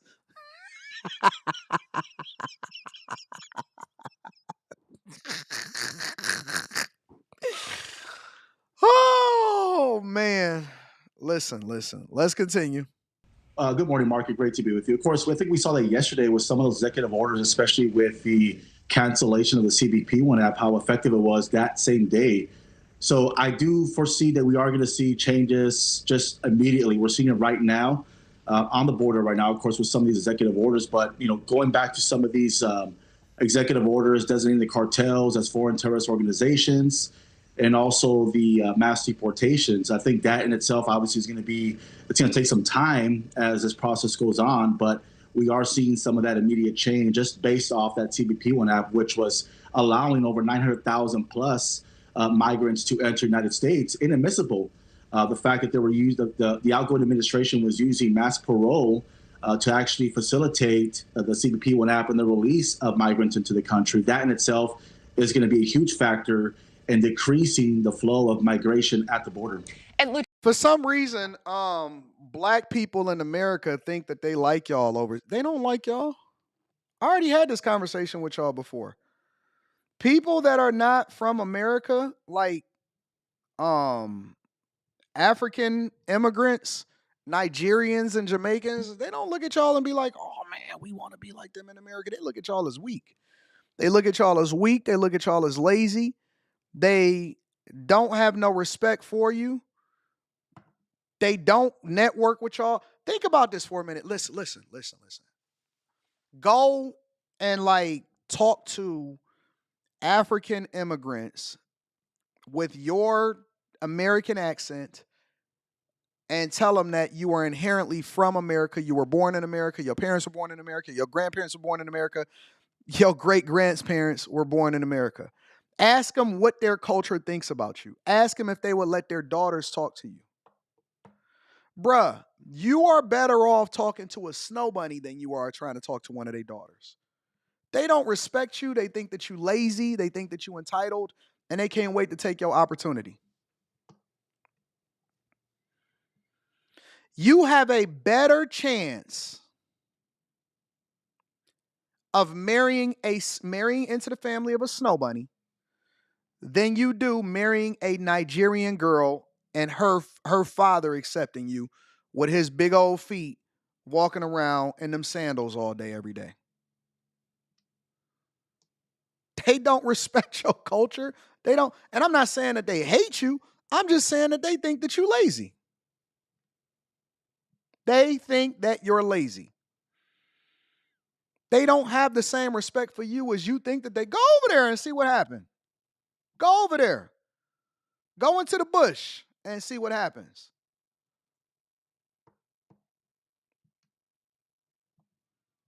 Go over there and see what happens.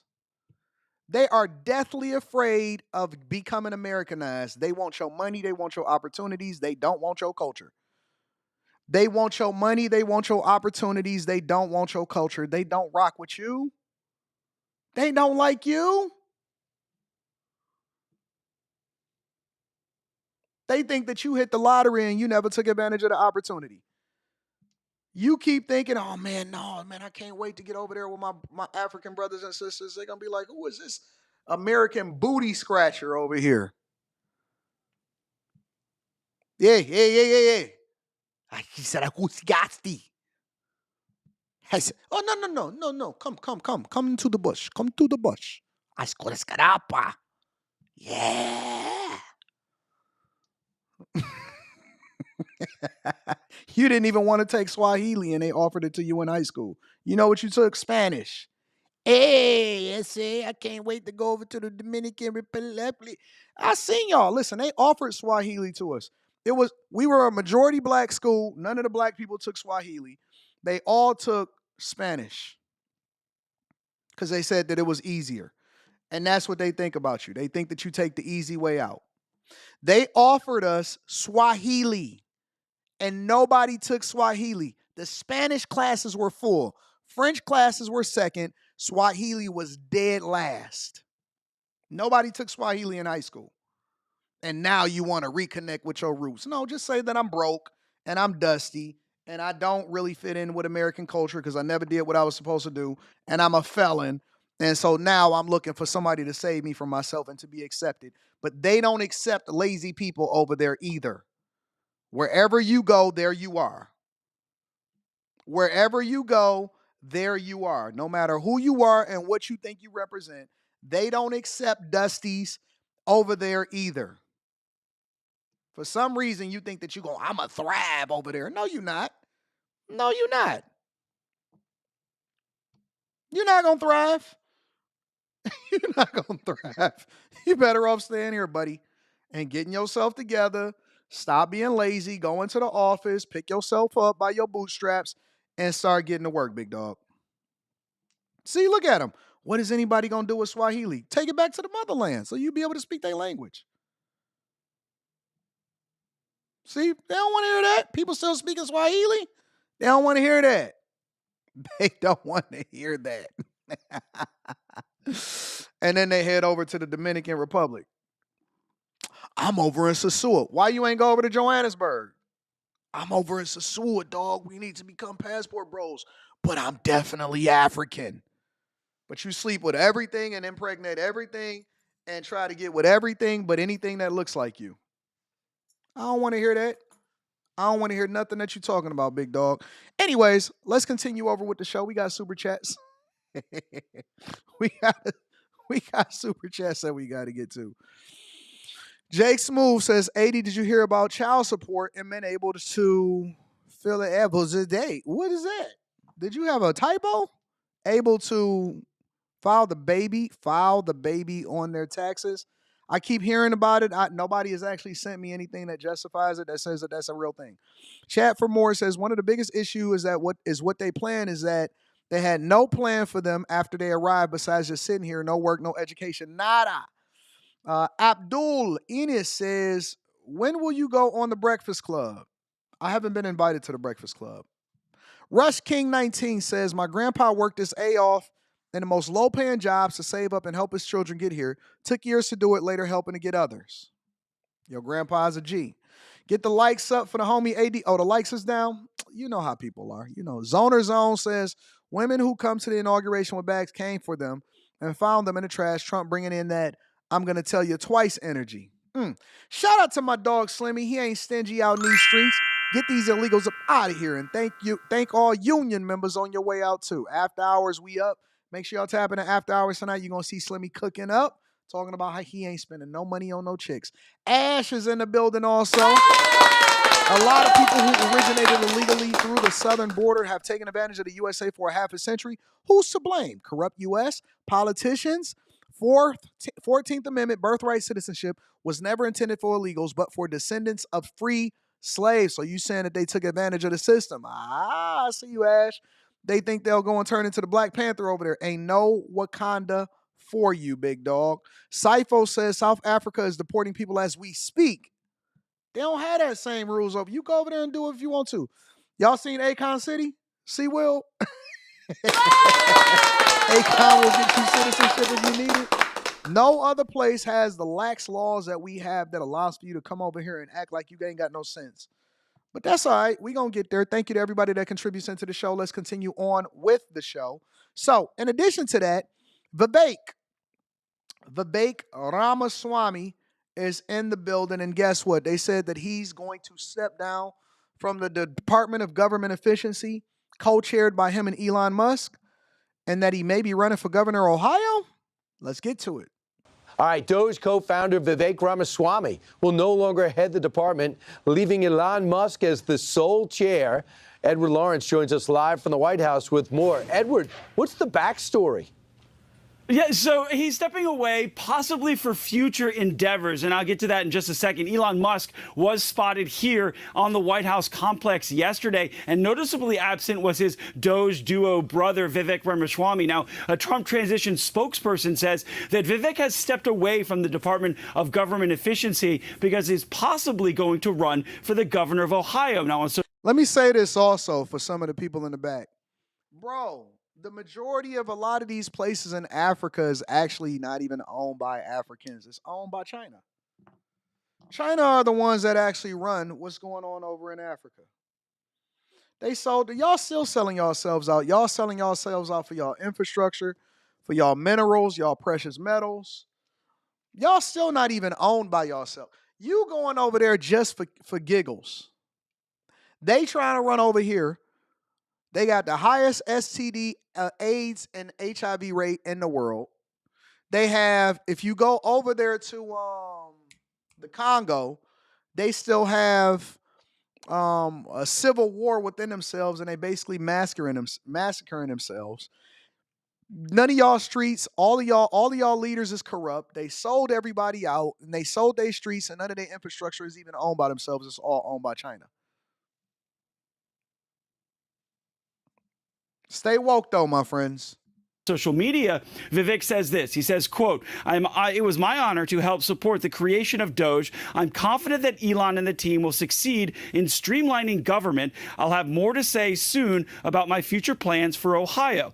Last night, when President Trump signed the executive order creating DOGE, he was asked about the world's richest person getting an office in the West Wing. This is an order creating and implementing the Department of Governmental Efficiency, known as DOGE. Okay, that's a big one. Is Elon Musk going to get a West Wing office? No, he's getting an office for about 20 people that we're hiring to make sure that these get implemented. So DOGE now is off the ground and started running with those 20 folks that are here on the complex. And we'll have to see what day 2 of the Trump administration has to offer. And I can tell you that the lights are on in the residence right now. They were on when I got here at 5:30. Back to you guys. Somebody said Eastern Europe has the highest HIV rate in the world. Well, we can figure that out. I just looked it up. Eswatini has the highest HIV rate in the world. Botswana, South Africa, Zimbabwe. HIV-1 is the most prevalent strain of HIV originated in the Congo Basin in Africa. HIV-2 is mainly found in West Africa, but it also affects other people in the other parts of the world. In absolute numbers, South Africa, followed by Tanzania, Mozambique, and Nigeria had the highest HIV rates in the world amongst adults, let alone children. So Google is your friend. You can also go and ask ChatGPT, and you can also deep dive into Gemini. That's powered by Google. All right. So you more than welcome to go to anywhere in South Africa. You can go to the Congo. You can go to any of these places, and you could just take the rubber off and let it rain. Let it rain. All right. Let's continue. Let's continue to deep dive into this Vivek Ramaswamy thing. Garrett, you have some information about Vivek Ramaswamy and his plans. Yeah, Savannah, Vivek Ramaswamy has an interesting distinction here as someone who will be departing an administration and a post that didn't actually exist yet before he departs it. We have now reporting from two sources familiar with his plans that Vivek Ramaswamy, who was set to be the co-leader of DOGE, this new Department of Government Efficiency that the Trump administration is expected to set up in the coming hours, will in fact not be really taking on that role. He's instead going to run for governor of Ohio. That had been sort of widely rumored. We now have it confirmed that he's expected to make that announcement next week, and that it was impossible for him to do both things at the same time. We just saw Elon Musk in the rotunda. Musk is, of course, the other co-leader of DOGE, who, again, is a very complex and important figure in Trump world. He has no formal role. DOGE itself is something of an outside consultancy. It's not clear how much authority they will have. But nevertheless, Musk, with all of his entanglements with the federal government, particularly in the form of SpaceX, his rocket company, which has billions of dollars in contracts with the government, will now be in charge of finding, he says, $2 trillion in cuts to the federal budget. Now, in recent weeks, he's walked that number back, suggesting that a more realistic goal might be $1 trillion. But Musk and the team that they've put in place in some of these agencies will now be moving forward without the services of fellow entrepreneur and tech executive Vivek Ramaswamy, instead setting his sights on governor of Ohio. So this is news, right? This is new news. This is a thing. This has now become national news, and that the secret is out. He was expected to release this information a little bit after the inauguration, but the leak is already out that Vivek Ramaswamy is eyeing Ohio for several different reasons that we can speculate about, all right? One of them being that the governor of Ohio is up in 2026 based off a term limit. So a lot of people didn't necessarily like liberal-ish but conservative governor. I think his name was DeWitt. Ohio is a weird place. And the reason that Ohio is a weird place, we don't get a chance to talk about Ohio a lot, but Ohio is a weird place. Ohio is red with a relatively red governor that seems to be a little more liberal in their ways. But then on top of that, is weird because Ohio also voted to allow for women to still be able to have abortions, which that's one of the things that Trump was talking about during his current, during the campaign season. And he was saying that we want to kick that back down to the states. And just because you're technically a red state doesn't necessarily mean that, you're still going to swing with conservative principles. Mike DeWine, is that what his name is? Mike DeWine? Yeah, Mike DeWine is super old. He looks like he belongs on the movie Beetlejuice. He's an interesting character, but he says some things that just gives me pause sometimes. He's supposed to be a conservative governor, but he seems to be a little bit more liberal in his thinking. Some people have that cloak of saying that they're conservative in order to win office, but he is limited, and he will be up because of term limits, similar to what's happening here in Michigan, right? So Vivek is seeing an opportunity to make his mark in Ohio to run for governor of Ohio. Now, what I want to know from you guys inside of the chat is, do you think that he has the ability to win Ohio? I seen him sitting behind President Trump during the inauguration. He was in like row 6 right behind him. I seen Vivek Ramaswamy on the left-hand side along with all of the other Republicans and things like that. He was supposed to be co-chairing the Department of Government Efficiency. In my opinion, if you really want to know what I think objectively, and I really like Vivek Ramaswamy, I'm not sure. I never believed that he was going to finish out his term in the Department of Government Efficiency. At no point did I think that Vivek Ramaswamy was going to finish out his term, because it's supposed to be a 2-year program. It's supposed to be up in 2026. They're going to dismantle the department after that, after they go through and they do all of the audits and stuff like that. And that's what the goal is, that they were going to co-chair it, head it up, have at least 20 employees that's working on it, and get to it. I don't believe that at any point Vivek Ramaswamy was going to finish out under this administration as an appointee in the Department of Government Efficiency. I believe that he wanted a more prominent position within the cabinet. I think that he has shown and demonstrated his loyalty. I also believe that he's still going to get support from the Republican and Trump party for his loyalty. But I don't think that that was ever his goal, was just to be a part of the Department of Government Efficiency. I don't believe it, not even a little bit. You said you from Ohio and you don't think that he would win? Y'all don't think that Vivek Ramaswamy would win? He was, in this past presidential election, before we nominated Trump at the Republican convention, as far as all of the rest of the candidates that were in a debate and everything like that, he showed out. He showed out. He 100% showed out. He was the best candidate by far. He won every single debate. He was able to articulate himself beautifully. And I think that he has a strong future and could possibly win governor of Ohio. Okay, so who else would win governor of Ohio if it's not him? Who else would win governor of Ohio if not Vivek? Y'all said he's too conservative. He's too conservative. So y'all liberal? Y'all really got liberal ways over there in Ohio? Where y'all got liberal ways at? Cincinnati, Cleveland?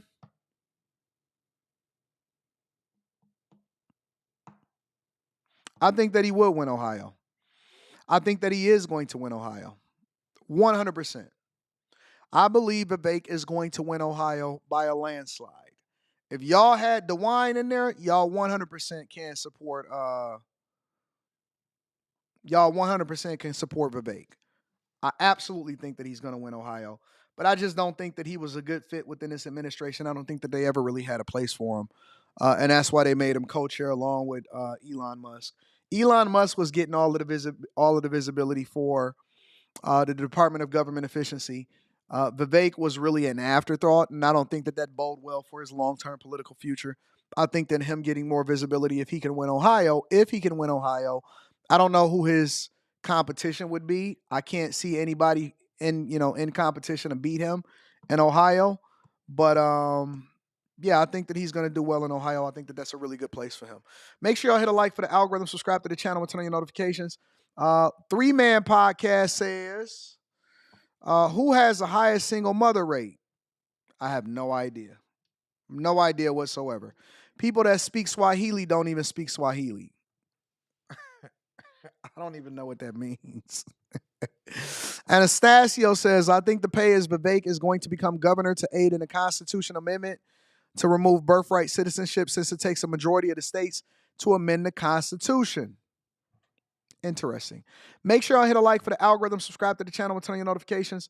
One more thing before we get out of here. Marco Rubio. So Marco Rubio was sworn in by our now Vice President JD Vance. Doesn't that sound great? Vice President Kamala Harris versus Vice President JD Vance. Somebody that can actually speak and articulate themselves well. He was recently sworn in by JD Vance as a Secretary of State. Check it out.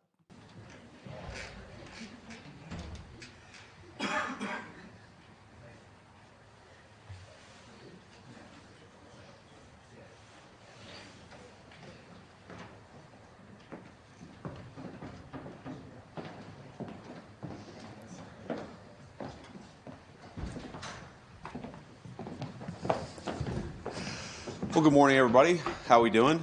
I want to give a special welcome to Senator Rubio's family, especially his 4 beautiful kids and his wife. Thank you guys for being here. It's a great occasion. I will say that it's pretty hard to top being sworn in as vice president and then the Buckeyes win the national championship the very same day. But shout out to Ohio. Shout out to Ohio State winning the national championship over Notre Dame. Notre Dame never had a chance. Ohio State is back at the top of the totem pole. They just keep getting embarrassed by Michigan, but Ohio State is there. Let's run it up. Hey man, Ohio State ran it up right after Michigan. Big Ten is moving. The Big Ten is moving, baby. But this is a hell of a start to a run, because Marco is one of my favorite people in Washington. And, you know, he's a son of Cuban immigrants to this country. He grew up in very humble beginnings, but he has an incredibly deep love of our nation. He is a bipartisan solutions seeker, a guy who can actually get things done, but a conservative of great principle and great vision. And I think more than almost anybody that I've met in Washington the last few years, Senator Rubio, I think, understands the distinctive priorities of President Trump and why it represents such a significant and frankly important and needed departure from a generation of failed foreign policy. He speaks so much more eloquently than Kamala Harris. He is much better than her at this job. Not Vivek. JD Vance has already been more visible than Kamala Harris has been visible her entire time as vice president outside of running for president of the United States of America. We didn't even see Kamala Harris at all. It was like they were hiding her. We did not see Kamala Harris at all during the Biden administration. I don't know if that was intentional.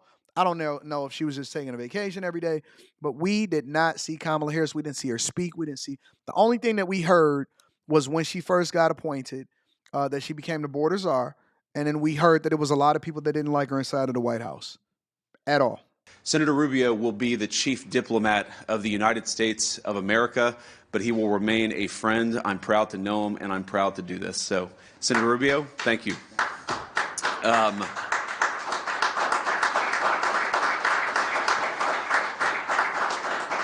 I also, of course, want to thank President Trump for nominating Senator Rubio and giving me a first easy swearing in. This is the first time I've ever sworn in an official in the United States government. And I want to thank Senator Jim Risch and his family for making this easy. You guys got this done and got it done very quickly. 99-0, right? I think even I wouldn't have got close to 99-0. So, Senator Rubio, it's a great testament to your career of service. And this is a new chapter, man. But I think you're going to do great. So, great.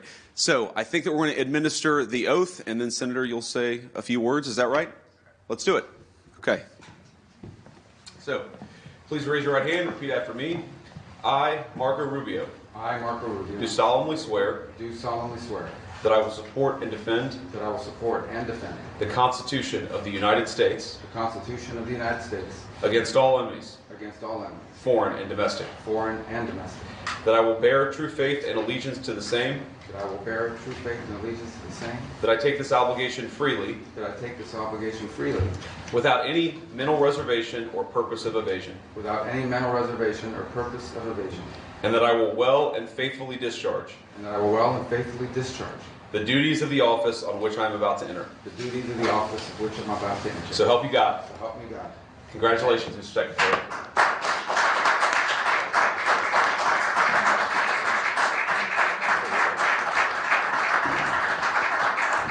Thank you, Mr. Vice President, for making time. It's been a busy 72 hours, maybe longer, but 96 hours, I guess. But first, I want to thank Jeanette, my wife, who has been so supportive. As the Vice President knows well, it's impossible to do any of these jobs we do here, including the Senate, but now in this new role, without the support of our family and particularly of our spouses. And so thank you for being supportive every step of the way. I would not stand here before you today without that. I'm also thrilled and grateful that all four of my children are here. They're the most important legacy any of us will leave behind. The most important job I'll ever have is that of a father and a husband. And I'm honored that they are able to join us. Amanda, my oldest, Daniela, my second, Anthony, our third, and then Dominic. I'm very happy they're able to see this today. I also want to thank my colleagues, Senator Risch and Ms. Risch, for joining us. He did a great job managing the committee, which brought us here to this point, but he's also been one of my closest friends in my time in the U.S. Senate. In fact, we, by reason of chance, certainly not by design, we wound up basically being first and second behind one another on seniority in every committee. So we even sat next to each other on the floor. So people thought it was a plot. It was not by design, but it's one of the most special relationships I've established. And obviously, it's an honor to be with the Vice President, who I think is going to be phenomenal. Someone I knew and admired and actually relied on for policy ideas before he was even elected to the Senate. And now will do an extraordinary job for the President. I can't think of a better voice for the world and for the President's policies. As far as the task ahead, President Trump was elected to keep promises, and he's going to keep those promises. And his primary promise when it comes to foreign policy is that the priority of the United States Department of State will be the United States. It will be furthering the national interest of this country. And he's given us a very clear mandate. President Trump's made it very clear. Everything we do, and this is true in government, but especially at the Department of State, everything we do must be justified by the answer to one of three questions. Does it make us stronger? Does it make us stronger? Make us safer? Does it make us safer? And does it make us more prosperous? And does it make us richer? I like that. Does it make us stronger, safer, and richer? They use more prosperous because it's more PC, but I say richer because they bag chasers. If it doesn't do one of those three things, we will not do it. Facts. And so that is the goal, and that is the task, and that is the promise that he was elected to keep, and that is the promise he will keep, and we will help him keep. It's a transformational moment. The United States, I think, is now, as President Trump pointed out last night, and I believe deeply, we are headed into a new era that I think will make the world a safer place. We have a president who yesterday, President Trump made clear in his inaugural speech that one of the primary goals of American foreign policies is the promotion of peace. Of course, peace through strength, peace and always without abandoning our values. But I think it's extraordinary that it's something that needs to be said and hasn't been said enough in recent memory. And we look forward to being a key part of helping the president achieve his agenda that he has a clear mandate to keep. If I may take the liberty for just 15 seconds to say something in Spanish, because I know a lot of people back home would be very proud. And I don't know about that, Marco.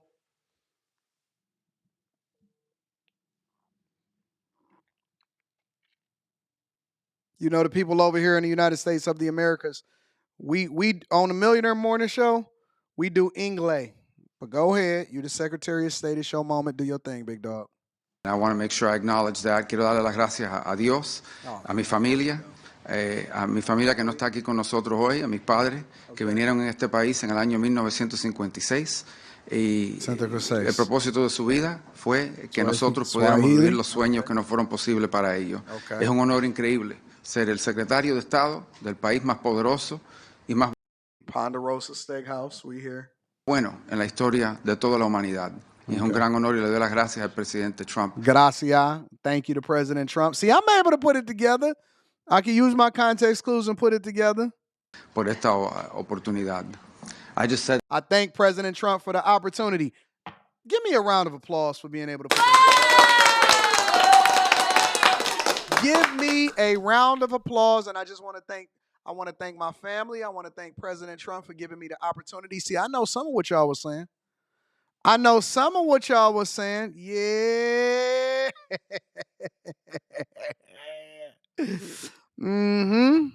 I might be a C student, but I definitely, and he said Ponderosa Steakhouse, I definitely can put together with my context clues. I saved a bunch of money by switching to Geico. That's what I said. So.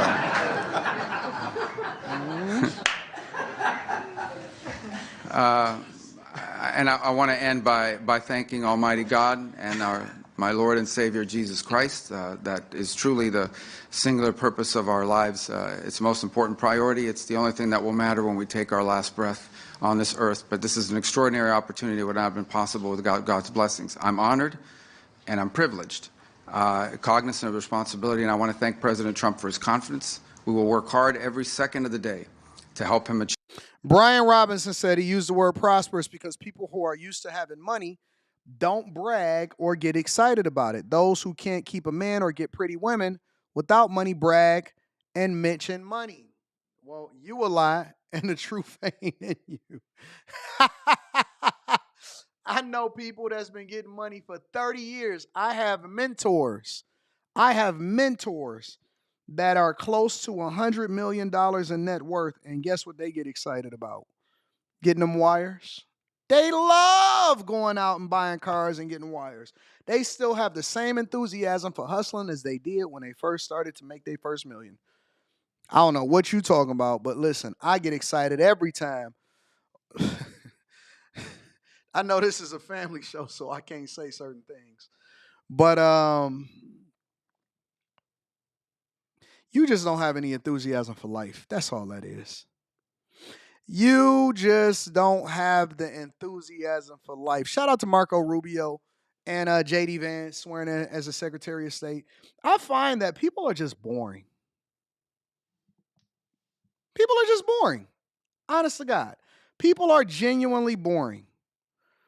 and they just don't have an enthusiasm for life. I'm always excited every day that I wake up to do what I do.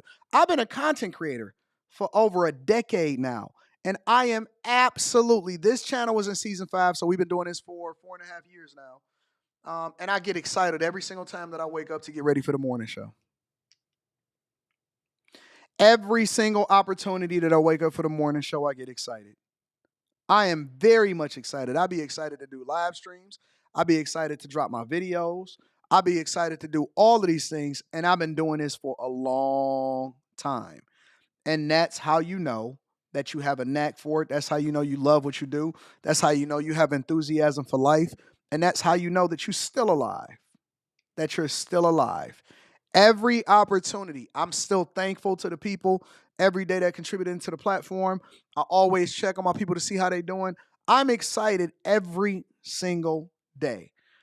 That don't have nothing to do with having it for a long time. It has everything to do with you getting complacent and not having the right enthusiasm, and then being able to find some reason to wake up to be excited about life. Sometimes you get excited for getting money so that you can give it to other people, so that you can give bonuses out for your team. Sometimes you just like doing exciting things for your daughter. You know, it could be anything, you know, but the point is that, you know, I still remember, you know, when I got my biggest first check, and it excited me the same way that it did today as it did yesteryear. And so y'all got to find some level of enthusiasm about life, because people can read your energy. And they can tell when you're boring, they can tell when you're dusty, they can tell when you're tired, they can tell when you just don't have the right perspective or the right energy to continue to do what you do on a regular basis. All right, listen, I love y'all. I appreciate y'all. I'm going to read a couple of more super chats, and then we're going to get y'all up out of here for the day. I got a flight to catch. I bet Ohio State beat Michigan next year. Maybe. We'll see. We got a phenomenal recruit. Let's all remember that to secure the border, one signature from the president, and all this time we've been given a runaround from the Democrats. Right. Ash is in the building, says Marco Rubio confirmation went through without any disruption because he is a part of the establishment neocon. He was always a shoo-in. Trump had one to give away to make peace with the rhinos in Congress. Debt-free dad is in the building, says Fed employees mad about going back to work. No one told you to move 2 hours away from your job during the pandemic. That's a fact. Let me just double check one thing before we get up out of here. I want to make sure that I didn't leave anybody out, because I want to give a shout out to Spencer Campbell. Shout out to Spencer Campbell. I love you and I appreciate you, my friend. Thank you for contributing to the platform. Shout out to I Need Money, says good morning, and shout out to you. And then last but not least, I want to shout out Rand Wilson for holding me down. And every last one of you guys that came in and hit a like for the algorithm. On your way out the door, I would implore you to subscribe to the channel and turn on your notifications. We go live every Monday through Friday, regardless of what day of the week it is, as far as what events is going on and what our circumstances are. We never miss. I love you. I appreciate y'all. Y'all are the greatest audience on earth. And we got after hours tonight. So hit a like on your way out the door. Make sure you tap into the Patreon. I love you. I appreciate you. I'm out. Peace.